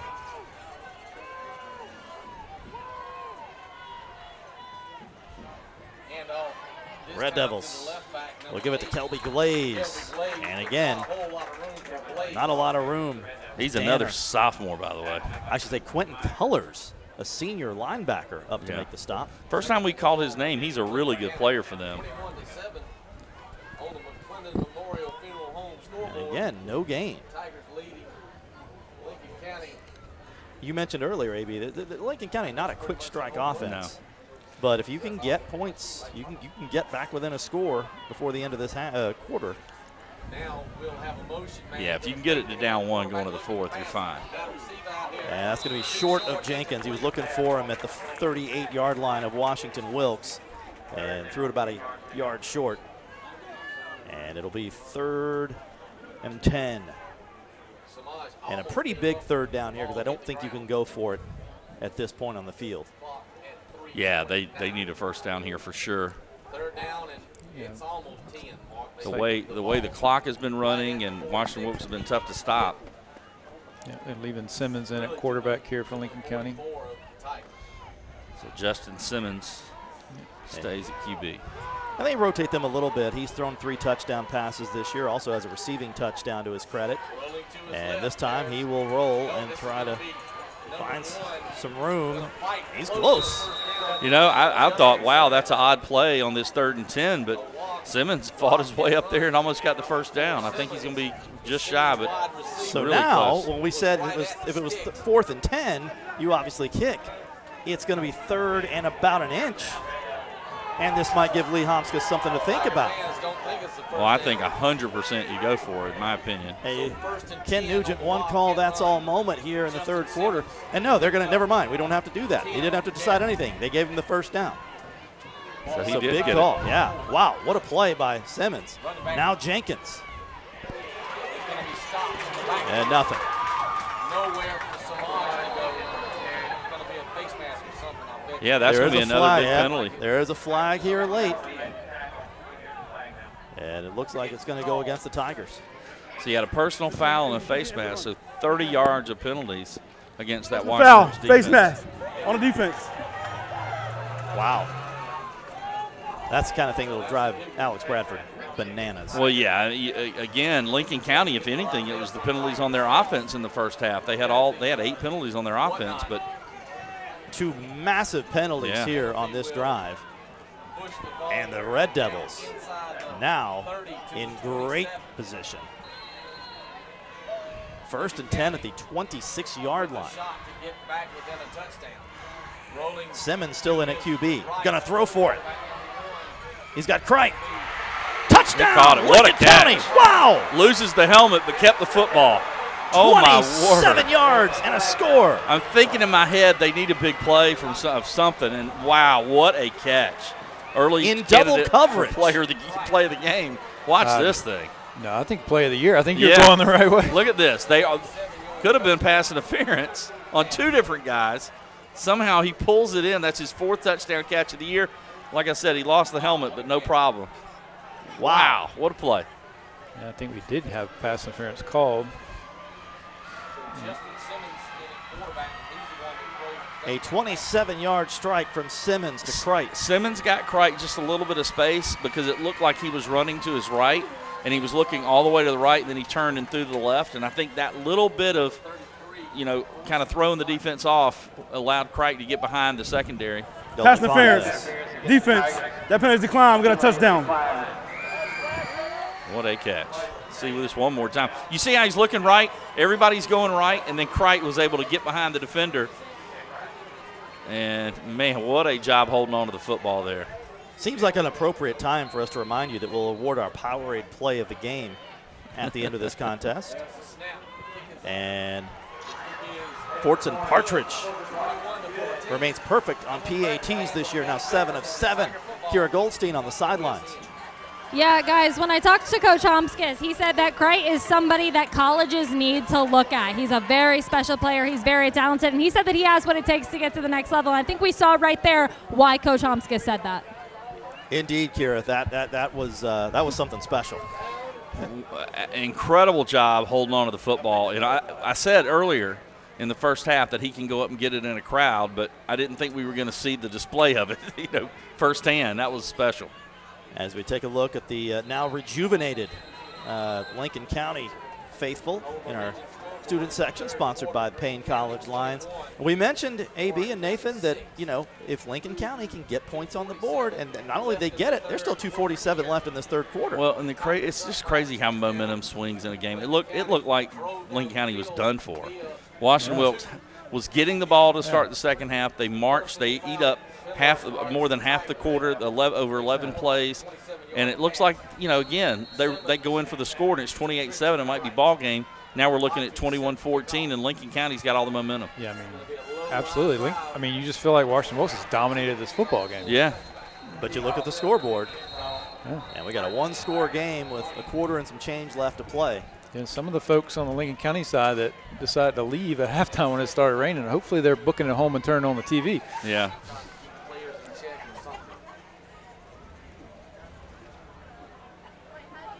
So Washington-Wilkes will take over at the 20. And also keep in mind, although they do split sometime at quarterback, you would consider Wade the starter and Simmons the backup. So the backup comes in and throws a long touchdown. After the touchback, place the ball down at the 20.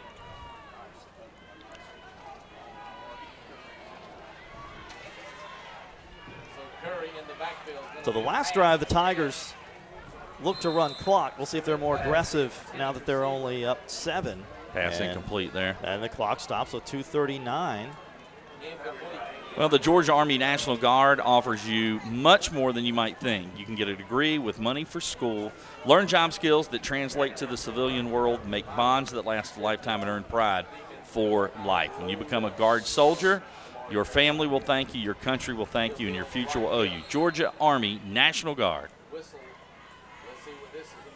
And the officials step in and stop play. The ball wasn't in the right place.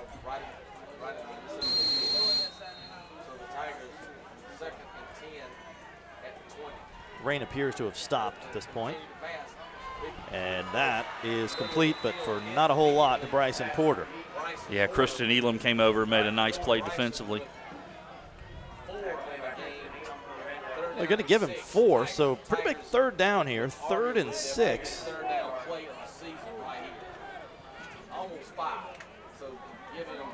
Yeah, again, the momentum has switched to Lincoln County's side. I'm listening. We can hear the Washington-Wilkes radio crew to our left saying this might be one of the bigger third downs of the season for the Tigers. Meach on the run. He's not going to get there. And it's going to be another big stop for this Lincoln County defense. Yeah, they're going to get the ball back with a chance to maybe tie this thing up. Oh, they're giving it first down? Oh, they gave it first down. Just got to touch the 30-yard line. They have that ball. We stand corrected. So Andrew Meach, I saw him reach out there at the end. I don't know if that was the difference, but first down for Washington-Wilkes. Needed 6, got 6 in a half an inch. And, John, that one's on you. Now it's starting to rain again. Every time I say it stopped, it starts again. I apologize, Kira.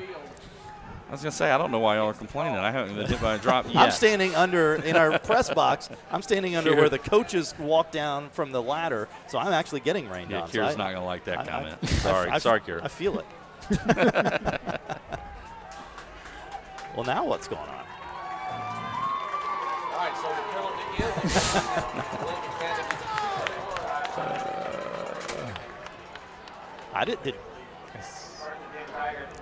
I didn't catch the penalty. I didn't see a flag at all, but whatever happened, it moves the ball up to the 45-yard line for the Tigers. A lot of personal foul, unsportsmanlike penalties that you don't normally see out of these two teams.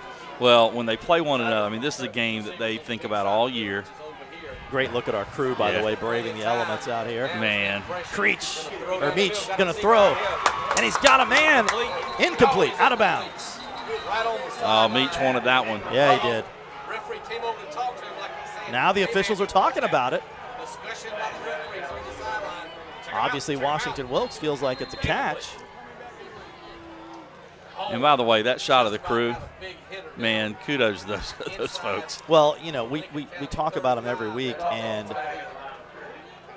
we got a flag anyway. Holding. Okay. On the offense, number 54, still first down. All right, so didn't matter anyway.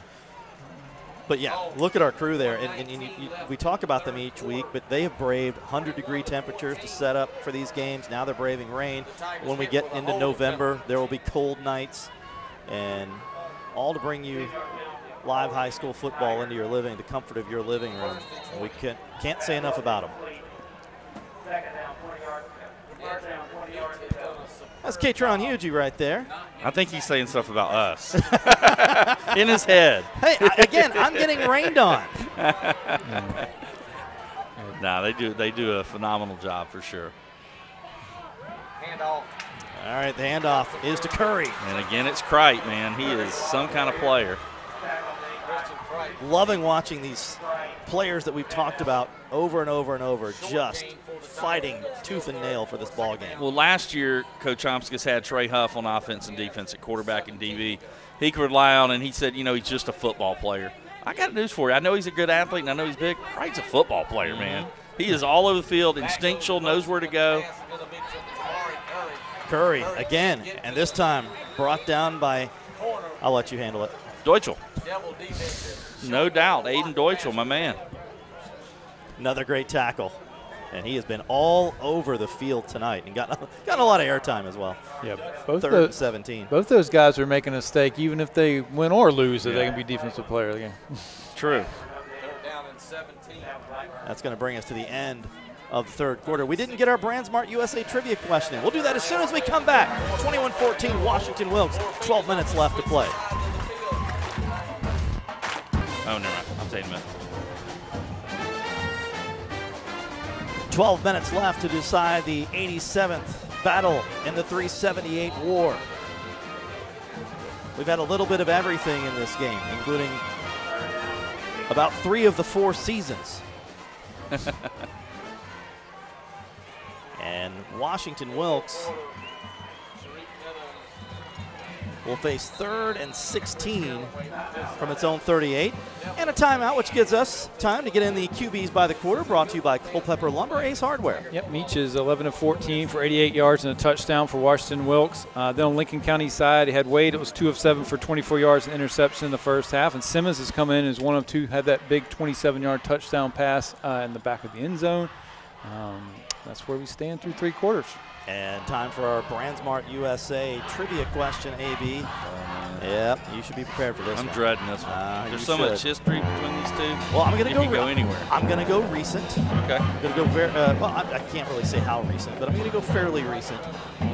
This has been a back and forth battle. We talked about the point differential in 87 meetings being 15 points. Yeah. Tonight, Lincoln County, if they win, would be 2 straight wins over Washington-Wilkes. That would be Lee Homskus, who was the last Lincoln County coach to beat Washington-Wilkes twice in a row in back-to-back seasons. Okay. Give you time to think about that. Well, the answer later in this quarter. He doesn't know it right away because he's not doing the rock. Ah, nice call, yeah. He rocks like this when he knows it right away. Is that my tell? Yeah, absolutely. Gotta watch that. I got to play cards with you now. 3rd and 6 from the 38 for the Tigers. Yeah, I wonder if Lincoln County's going to regret having to waste that time out there on 3rd and 17. And from each down he goes. Christian Elam with his 5th tackle for loss this season. And he was snuffed that out from the very beginning. May have been worth that timeout now.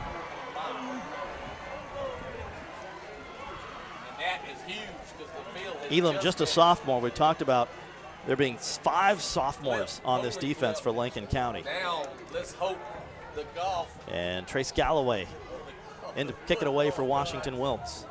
have something like a wet football right We've talked about momentum.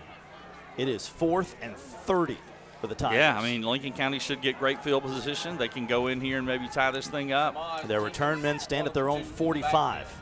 They really have no business being in this position based on the game, but here they are. Yeah, you look at the first half stats, and it was all Washington-Wilkes.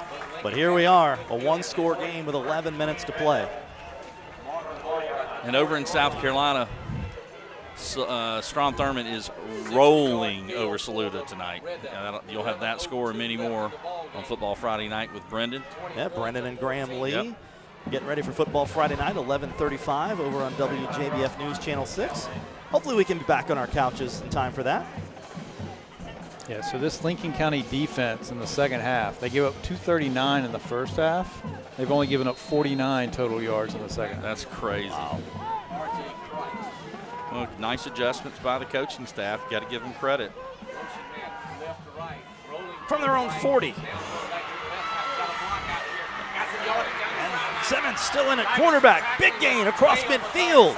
That's the second time tonight a back, one on either team, has planned to run one way and just turned it around. Watch this. Simmons was going to the right, and then he says no. Now watch him kick it into high gear right here to get to the outside, and that's a big pickup. Simmons has made 2 huge plays for Lincoln County tonight. 24 yards on that pickup and the first down into Washington-Wilkes territory. 1st and 10 at the 36-yard line.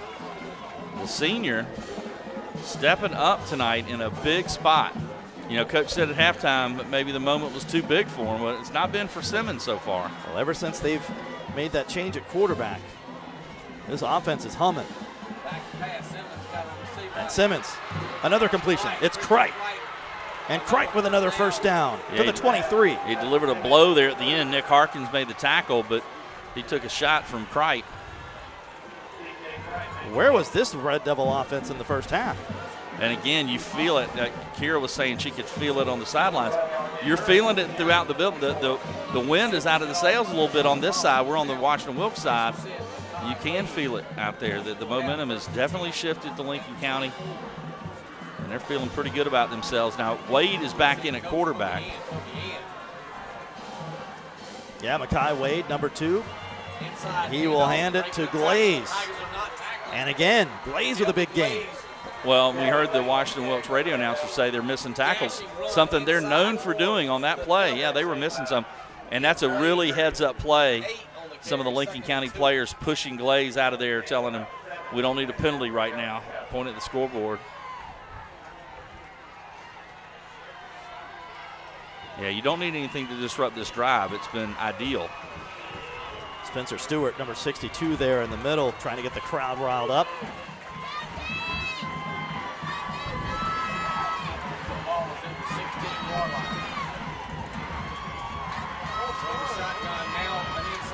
That's Jenkins. Yeah, Jenkins. And a short gain. And it's a first down, though.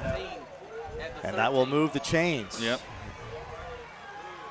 And now it's funny because if you're Washington-Wilkes, you thought you were running clock and just trying to get this thing over with, and now you look at the clock and there's way too much time left. Yeah, oh, for sure. Reminds me of the old Larry Munson thing when Georgia would be behind. There's not enough time. And then as soon as Georgia would take the lead, there's too much time. That's the freshman, Beard. This is Beard, yeah, the freshman.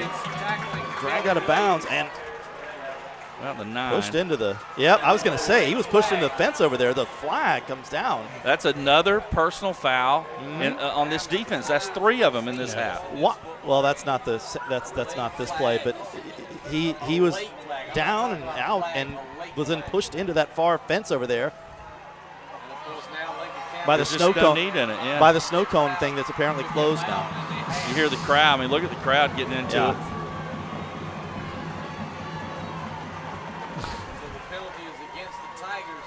So another costly penalty for Washington-Wilkes.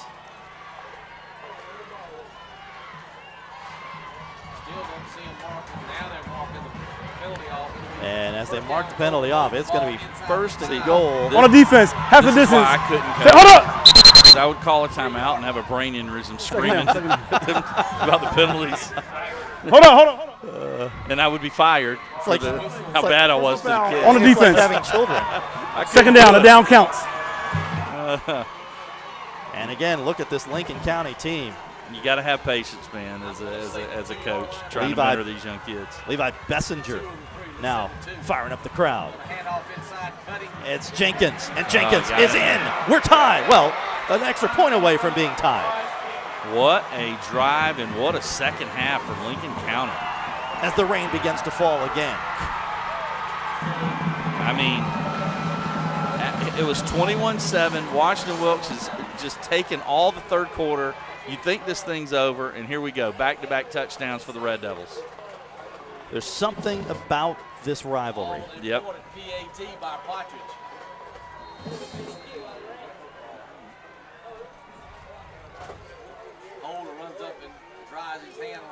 The extra point to tie it. That's tough in the rain, but he got it. Fortson Partridge again remains perfect on points after this year. And again, more flags come down. And I think this is another personal foul on Washington-Wilkes. Wow. What is going on? Team that's completely lost their composure. Yeah.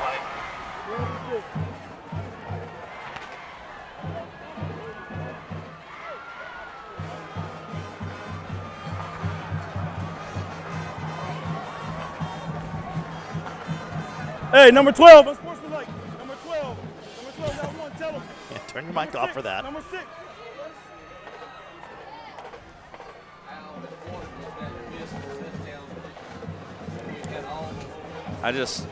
We're still awaiting a call. Here we go. We got that ball. Washington-Wilkes. Unsportsmanlike conduct on Lincoln County. That penalty's all set. Okay. So it was offsetting that. Yeah. Boy, they dodged one. I saw a Lincoln County player on the ground, and I saw him point at a Washington-Wilkes player, but apparently they were doing it, pushing and shoving each other. Yeah, because that would have been another just. Kira's talking about how dead the Washington-Wilkes Stallion is. Somebody on that team's got to step up, be a leader, and make a play. Well, you've got a senior quarterback, Andrew Meach, and he, even though as good as Tamari Curry is, he's the guy. The senior quarterback's got to be the guy to get control of this thing. What else do you want? One of the greatest rivalries in the state of Georgia. Tie game, 8:38 to play, pouring down rain. Yeah, 21-21. Yeah, it is 21-21. And 8:38 to decide this thing. Wow. Unbelievable.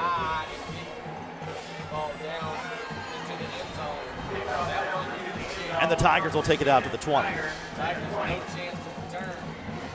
My favorite part is it's literally raining nowhere else in the CSRA except for this ball right. You know what? Bring it. This is fantastic.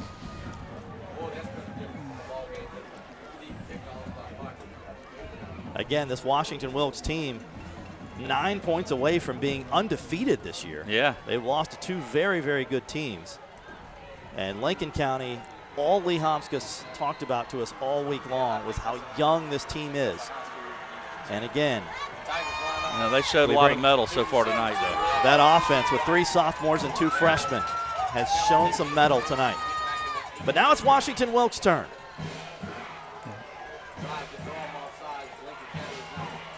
Meach at quarterback. Here's to Curry. Nothing. I've been trying to remember why I want to call him Tamari Kelly so bad. Damari Kelly, Burke County quarterback, several years ago. It just hit. It struck me. Well, listen, there are worse people to be compared to. Yeah, well, he was a speed burner too. Yeah, absolutely. Yeah, that was it. So yeah, Tamari Curry, not Kelly, but that's why. Curry with 125 yards in the first half, 12 in the second half. That is amazing. And he hit, and that 125 was on what, 13 carries? Mm-hmm. So averaging almost 10 yards a carry in the first half. Yeah. And he's had 6 carries for 13 yards. So 2, you know.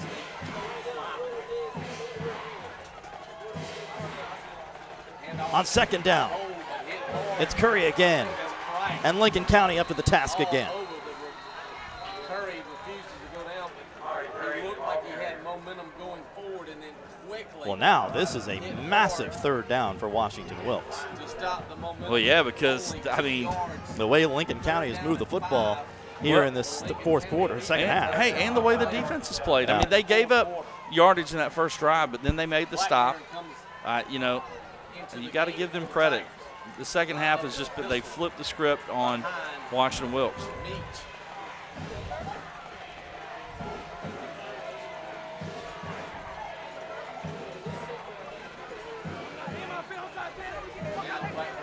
I bet Lee Homskis, right, you know, win or lose, he's got to be proud of the way these kids have battled. And that's Blackburn, and he is stopped. Yep. And Lincoln County is going to get the ball back, 4th and 5, and have great field position once again. Great job by the Red Devils defense. Well, I mentioned at the outset, to paraphrase the poet Robert Frost, 2 roads diverge in a yellow wood. This is a fork in the road for both of these teams in the region. And if whoever wins this game has an inside track, whoever loses this game, it's going to be a tough road to the region championship. I was going to quote DJ Khaled, all I do is win, but okay. Well, one of these 2 teams would love to quote DJ Khaled tonight. You pull Robert Frost out on me, what am I supposed to do? I feel like I need to be by the fireplace watching the game. Get a pipe. And there's a timeout on the field. 6:07 left to play. We are tied at Game Night Live. 6:07 left to decide this one.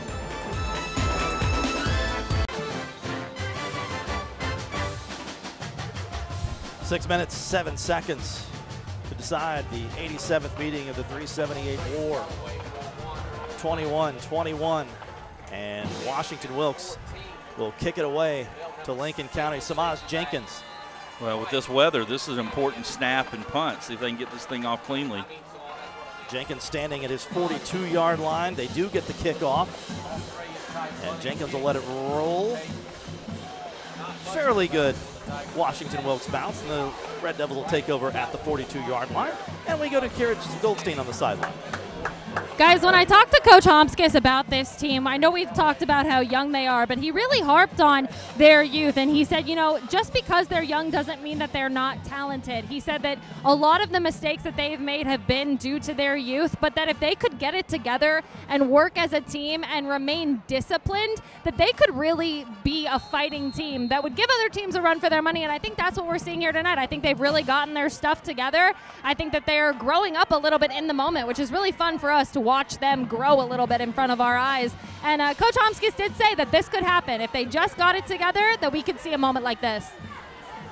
Yeah, and Kira, you said it, Nathan and AB, I wonder if we're just seeing this team materialize right in front of our eyes, but didn't work right there. Holy smokes. Busting through is Devon Wright, the leading tackler on this Washington-Wilkes team. We haven't called his name all night. I know. We've been waiting on the sophomore 6'2", 190-pound standout to step up, and boy, did he ever on that play. His 6th tackle for loss this season. He leads the team with 50 tackles now. And boy, it couldn't have come at a bigger moment. 2nd and 13. Yeah, great play by the sophomore. We keep saying that tonight. A lot of 10th graders making an impact. And there's a freshman carrying it. He's going to be well, first man missed. Nobody else did. And there he is again, right in there again. And you wonder if his coaching staff challenged him to make plays. Watch him right here come in. Well, hey, how about those two plays igniting the crowd over here on the side? We are situated on the Washington-Wilkes sideline, or side of the field, and it had gotten very quiet over here, but it is not now. 3rd and 14, a couple of stops for loss. As a great look at Devon Wright. 3rd and 14. Line to make is the Washington-Wilkes 47. He's going to get a first down. We're not going to get to it. And Jenkins will have it. It's not Jenkins. It's Simmons. Either way, he's going to have it. It's Simmons again. How about first down for Lincoln County? 3 monster plays for that young man coming off the bench. And it's the same play. He was going to go right. Nobody at home on the left side. He easily gets the first down. Justin Simmons, 2 big runs and the big touchdown pass. Anybody else nervous? Man, it was 3rd and 14, and he gets it easily. They had him stopped. Boy, this is going to be a heartbreaker for somebody. 1st and 10 from the 38. You talk about the thrill of victory and the agony of defeat. You're about to see it. They're going to throw it on the near side. And pass incomplete. They'll bring 2nd and 10. Stop the clock! Trying to go to Deutschel there. The Washington-Wilkes faithful want the clock to stop. Well, and that's the second time tonight because it did it in the first half. It did it in the first half when the clock ran down. In the first half, it kind of hurt Lincoln County, though, to be fair. We do have a timeout on the field. That'll give us a chance to answer our BrandSmart USA trivia question, AB. You've had a chance to think about it. All those of you at home have had a chance to think about it. Again, if Lincoln County can pull this out, it'd be the 2nd straight win over Washington-Wilkes. Who was the last Lincoln County coach to beat Washington-Wilkes in back-to-back seasons? I mean, the obvious answer would be Larry Campbell, but I don't think you'd ask it, and especially you said it was hard. I'm going to go, you said recent. I'm going to go Kevin Eubanks. The band leader from Jay Leno's Tonight Show? What was his name? Kevin Banks. I said Eubanks. I'm going to give you credit. You know who I meant. Another huge play by this Tiger defense. Yes, Kevin Banks was correct. He actually beat them 3 times in 2 years because they faced each other in the playoffs in 2016 in the first round. A longtime defensive coordinator under Larry Campbell. When I said the name and you looked at me funny, I went, wait, that doesn't sound right. All right, here we go. 3:18 to play, and what a play by Trace Calloway. We've called his name several times tonight, none bigger than that. Calloway there, and also DeMonte Lester. Another big 3rd down play. I know one thing, I would stay at home if I'm on the left side. Got to get to the 27 if you're Lincoln County. And the ball is out. Who has it? I think Washington-Wilkes has it. The Tigers say they do. Who's got it? The officials say the Red Devils have it. No, they do. Yep. Now, they have it, but it's also 4th down. They actually set up the screen nicely, and I think at this spot of the field, you go for it. And they will, or at least they appear they will. How far is it going to be? 4th, and it looks like a long 2, short 3. What a game we have had here tonight on this historic piece of turf. I think I leave the ball in Simmons' hands. He has been great in the second half. I think I'll let Simmons make a play. Justin Simmons. They've got Glaze in there. Of all the youth on this Lincoln County team. Got the offsides. Wow. Samaj Jenkins was so animated when he realized they jumped. Defense. It's going to be a first down. And that's it's on the first down. Down for the Red Devils, who can now milk this clock. This is an experienced veteran coach. Lee Homska said the penalties shot, we killed ourselves in the first half with penalties. Well, guess what? In the second half, it's the Washington-Wilkes defensive penalties that have really eaten them up.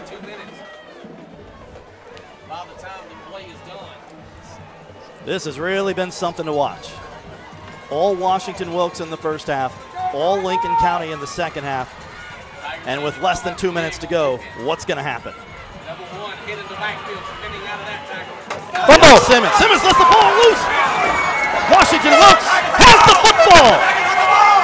Unbelievable.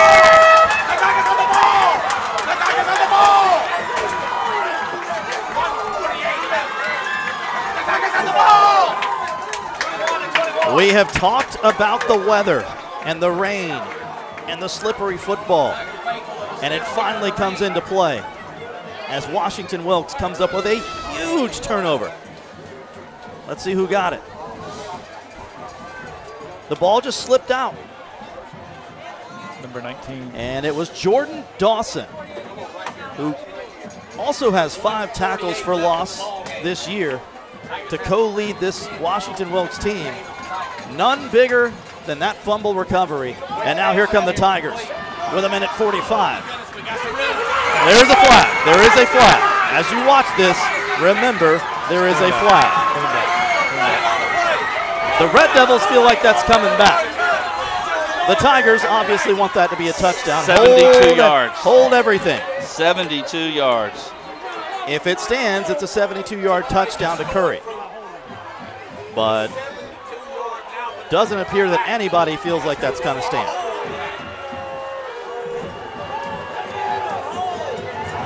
Holding on, number. Offense, number 2. Still first down. Wow. You talk about one side of the stands going crazy and the other half thinking it's over, and then the other half feeling like they have new life. This is unbelievable.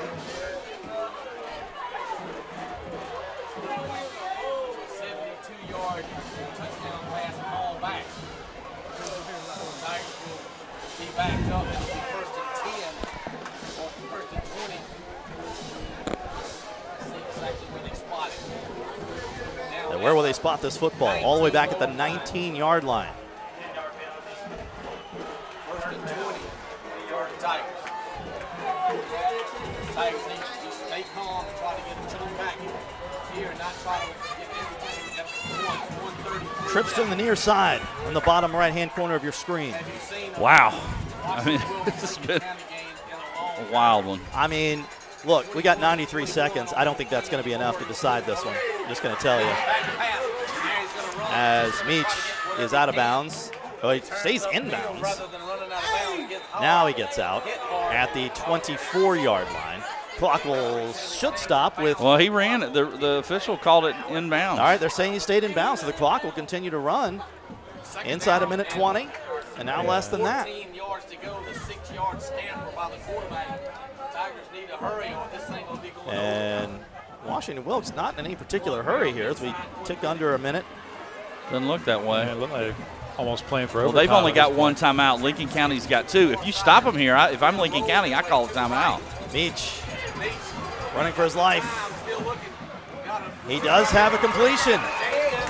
Danner. It is a first down up to the 44-yard line. Clock at 43. It'll stop while they move the chains. Yeah, get ready, get up to the line and down it. You've got, or run a play, one or the other. You've got one timeout left. You've got to preserve that.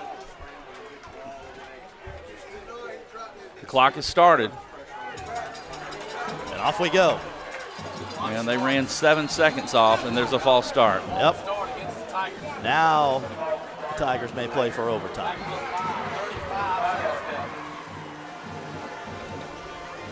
I know hindsight's 20/20, but man, were they like that 4th down? They went for it in the first quarter on the 5 will kick the field goal. Yeah, great point. Well, or some of the penalties and just, man, what a game though. And I know it looks like that the stands are kind of empty on the Red Devils side. The weather's been terrible. It's been pouring down rain, yeah. It was packed when we first started this game. So Meach needs time. He's not going to have it. He did well to hold on to the football. Well, if you're Lincoln County, you got to call a timeout. You've got 2 of them. Christian Harris is in there. They're going to let it go to overtime. Well, I mean, it's still only 2nd down. I could just kneel it. Oh, I thought it was 3rd. Yeah, my apologies. So we're going to get some overtime. Yeah. Wow. Been a while. There it is. Hey, you know what? What better way?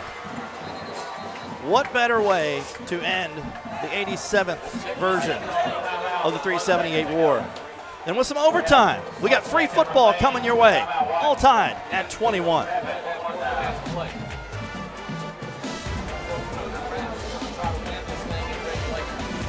Yeah. Anything on the table. Yeah.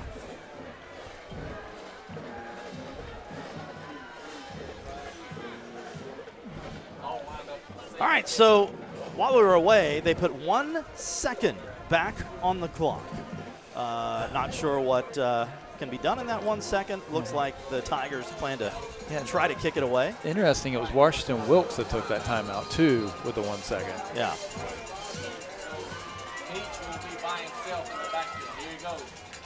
And they're going to just sort of swing it out and see what they can get here. That's Curry. Curry with a big gain. And the ball, oh boy. He fumbled the ball. The slippery football comes out again. That's how regulation will end. So if you're just getting back from your game and you're turning on the television, pull up a chair because we've got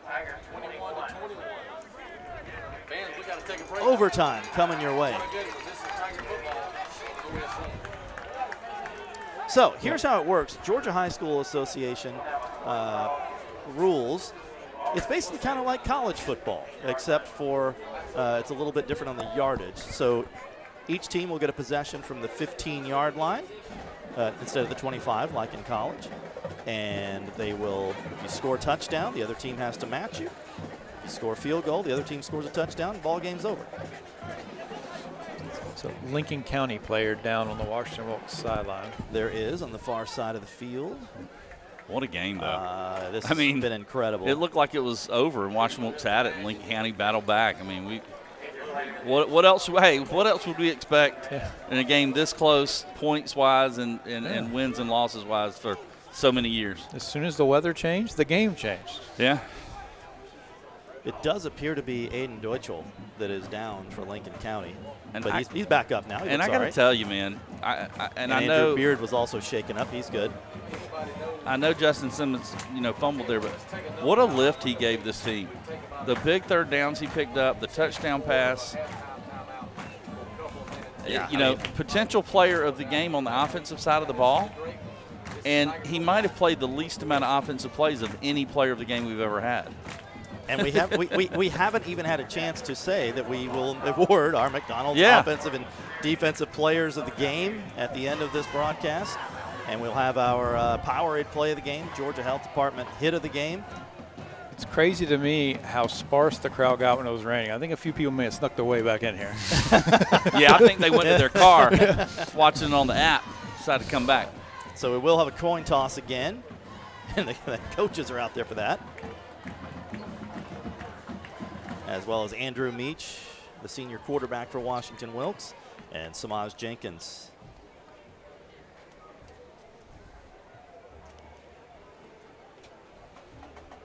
There you get a good look at Lee Hopskis in his fourth season back home in Lincoln County.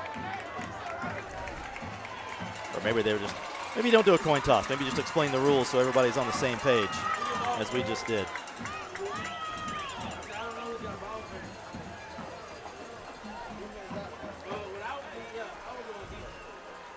I wonder if it's predetermined which team gets it first, because they didn't do a coin flip.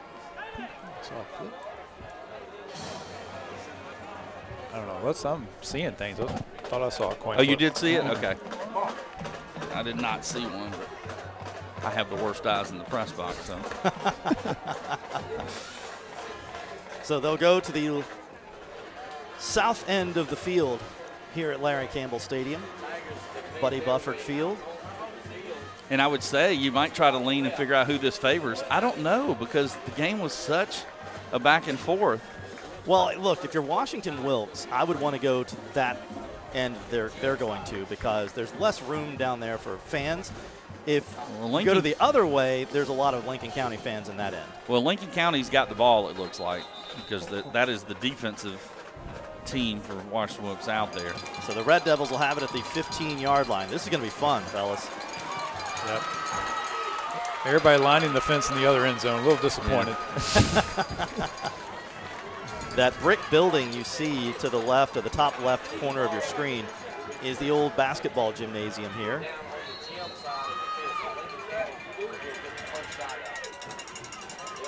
All right, so here we go. It's Jenkins. And who else would you give it to on first down? And Jenkins powering his way inside the 5.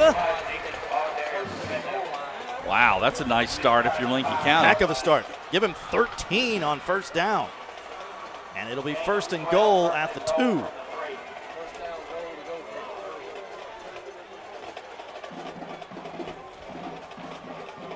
Samaj Jenkins, the captain, 4-year starter. And if you weren't with us at the beginning of the broadcast, Coach Lee Hopkins said, we go as he goes. And you see him again standing next to Makai Wade, who's back in at quarterback. Wade to Jenkins. Touchdown, Lincoln County. Wow, that was quick. And by the way, Scott Skadden did send me word that they definitely did a coin toss and determined that Lincoln County had the ball first. These extra and points they took advantage of it. Now, yeah, as Nathan's pointing out, the extra points, and at some point when they have to start going for 2, super important. Do you think, like, already thinking ahead, is Washington-Wilkes thinking, I'm on the road, I'm going for 2 here? I don't think so.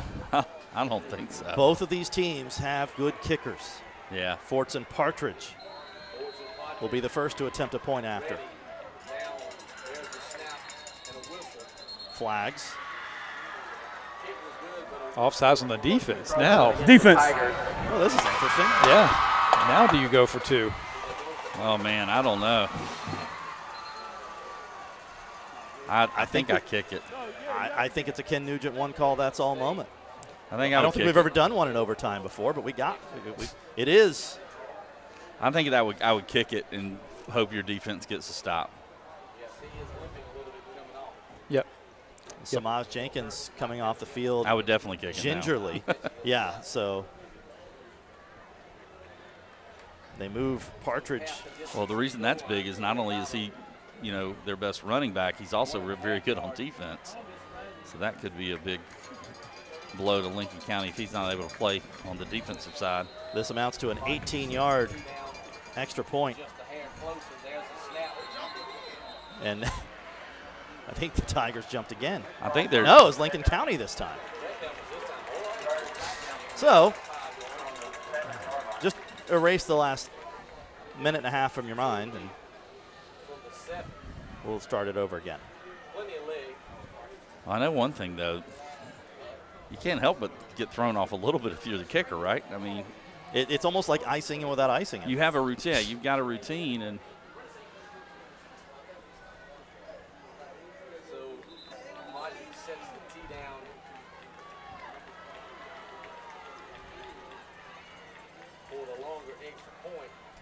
so this one will be, what, 22, 23, something in that ballpark. Your normal extra point.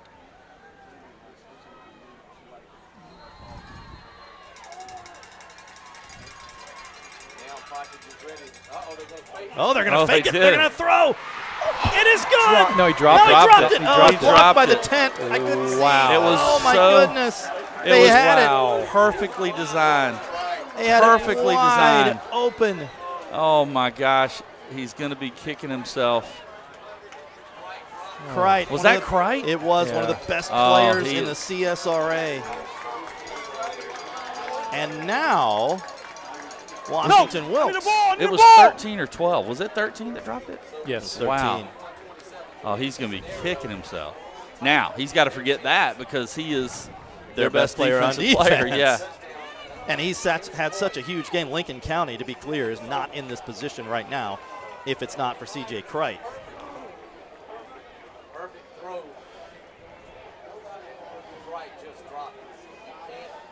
So now the Washington-Wilkes Tigers will take over. These two teams first met in 1922. That game ended in a 7-7 tie. 101 years later, we are in overtime where we were tied at 21. Lincoln County now leads 27-21, and Washington-Wilkes will get a chance from the 15-yard line. It's Meach. It's Curry. Nothing.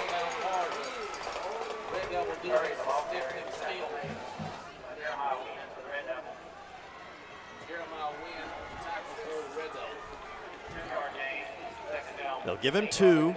Call it 2nd and 8.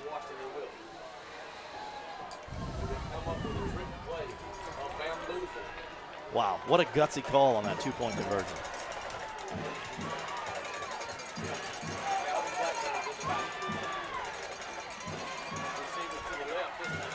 Blackburk is the running back now with Meach, number 9 on the right side of your screen. And he will get the call. He fights ahead. Nowhere to go. It's going to be 3rd down. Wow.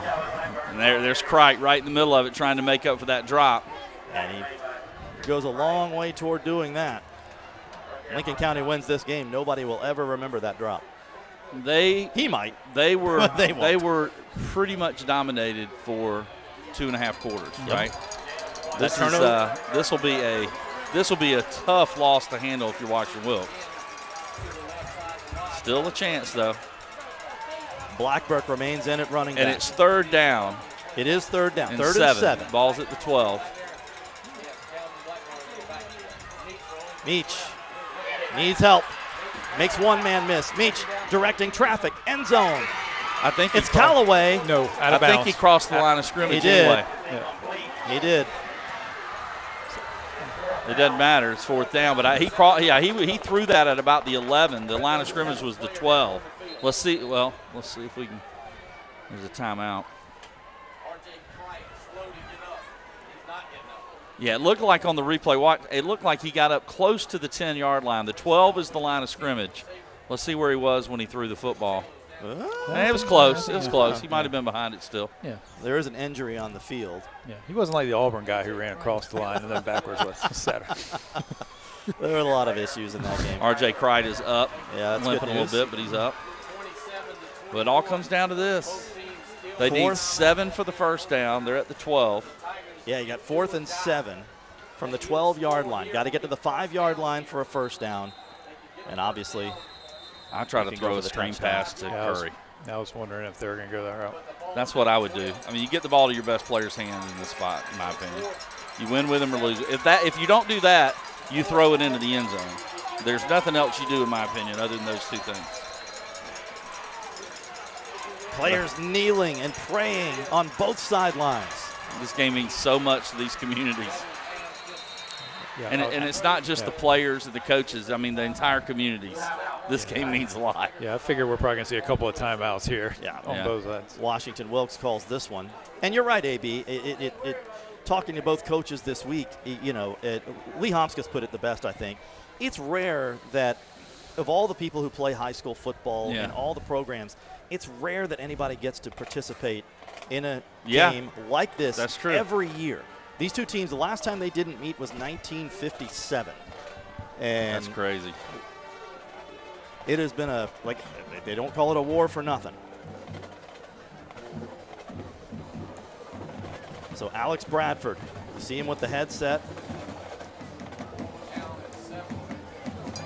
The first-year coach of Washington-Wilkes, the Lincoln County graduate. There's Lee Homskus getting his team ready. It all comes down to this.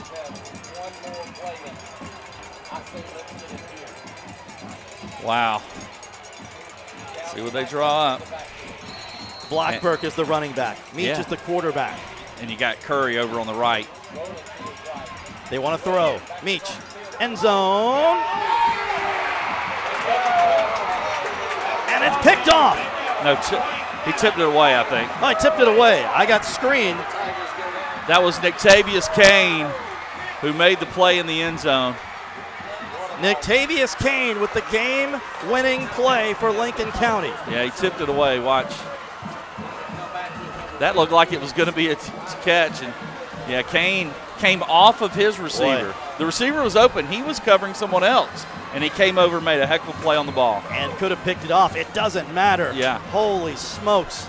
That is going to be a sweet, sweet victory for Lee Homskus. In one of the best games in the storied history of the 378 war, Lincoln County wins the latest battle 27-21. Kira Goldstein has the victorious coach, Lee Homskus. Yeah, guys, we're walking over to Coach Bradford right now. They're going to shake hands. We're going to follow them, and then I'm gonna get some questions for him. You guys can follow me as they shake hands, have a moment together.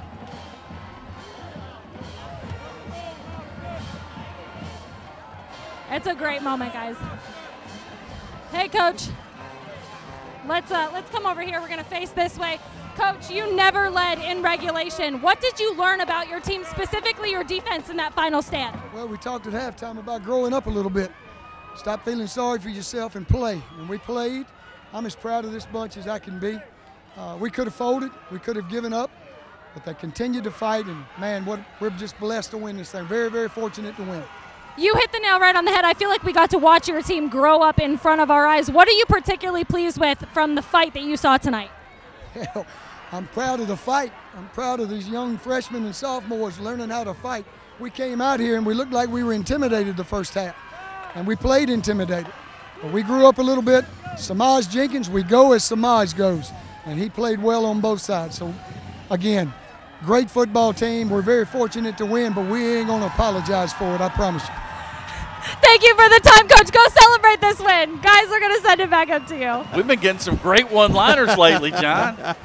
Appreciate that. Congratulations to Coach Lee Homskis, and thank you, Kira. And she'll get set up now for our McDonald's Offensive and Defensive Player of the Game. I really enjoyed that moment between Lee Homskis and Alex Bradford, because as heated as this rivalry is, those two have a history. They have a past, because Alex Bradford was on the team here at Lincoln County that won the state championship. Lee Homskis was an assistant on that team. Yeah, he was the offensive coordinator. So they go way back, and obviously there's a lot of mutual respect between the two of them. But the first Alex Bradford version of the 378 war goes to Lee Homskis. Final score, 27-21. The postgame show is next.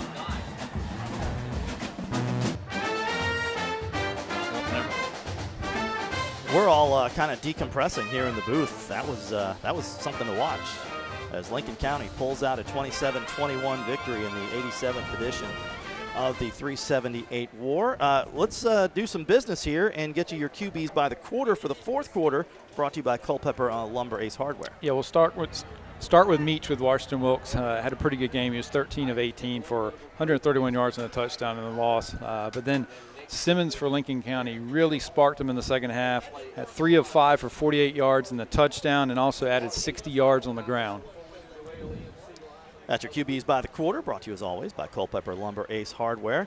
And now we have our hit of the game, brought to you by the Georgia Health Department.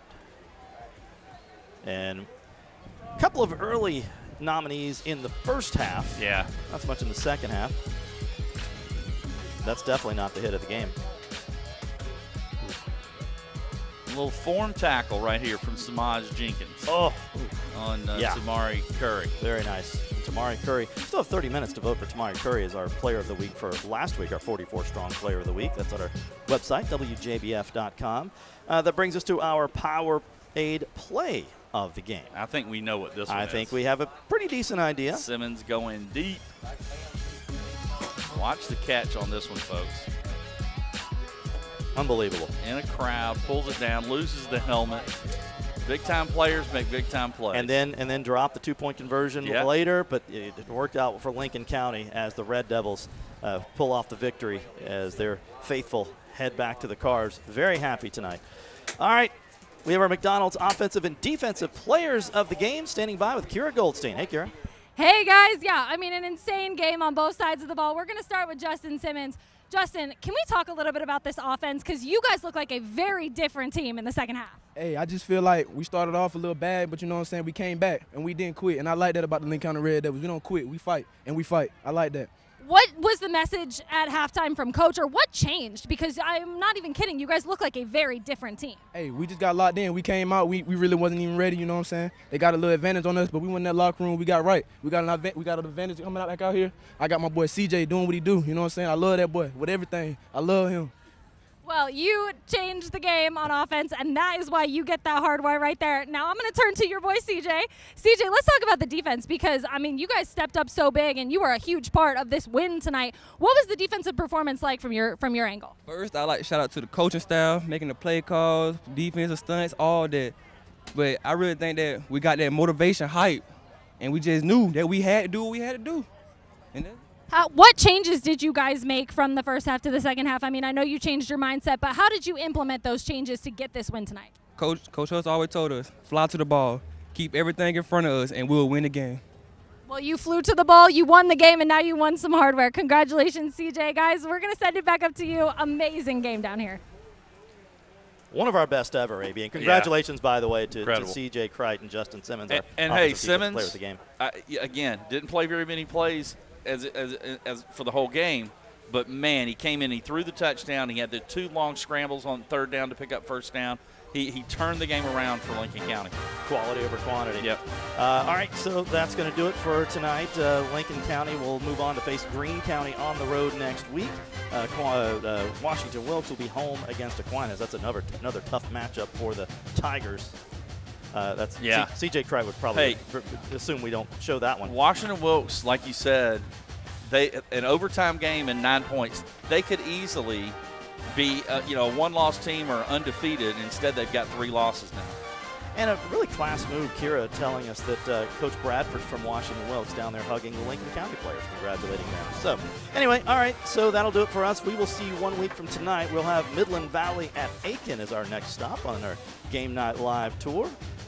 Football Friday night coming up at 11:35 over on WJBF NewsChannel 6. 30 minutes of highlights with Brendan Robertson and Graham Lee. And, of course, the encore presentation of Game Night Live for all you Lincoln County fans will be high noon on Sunday.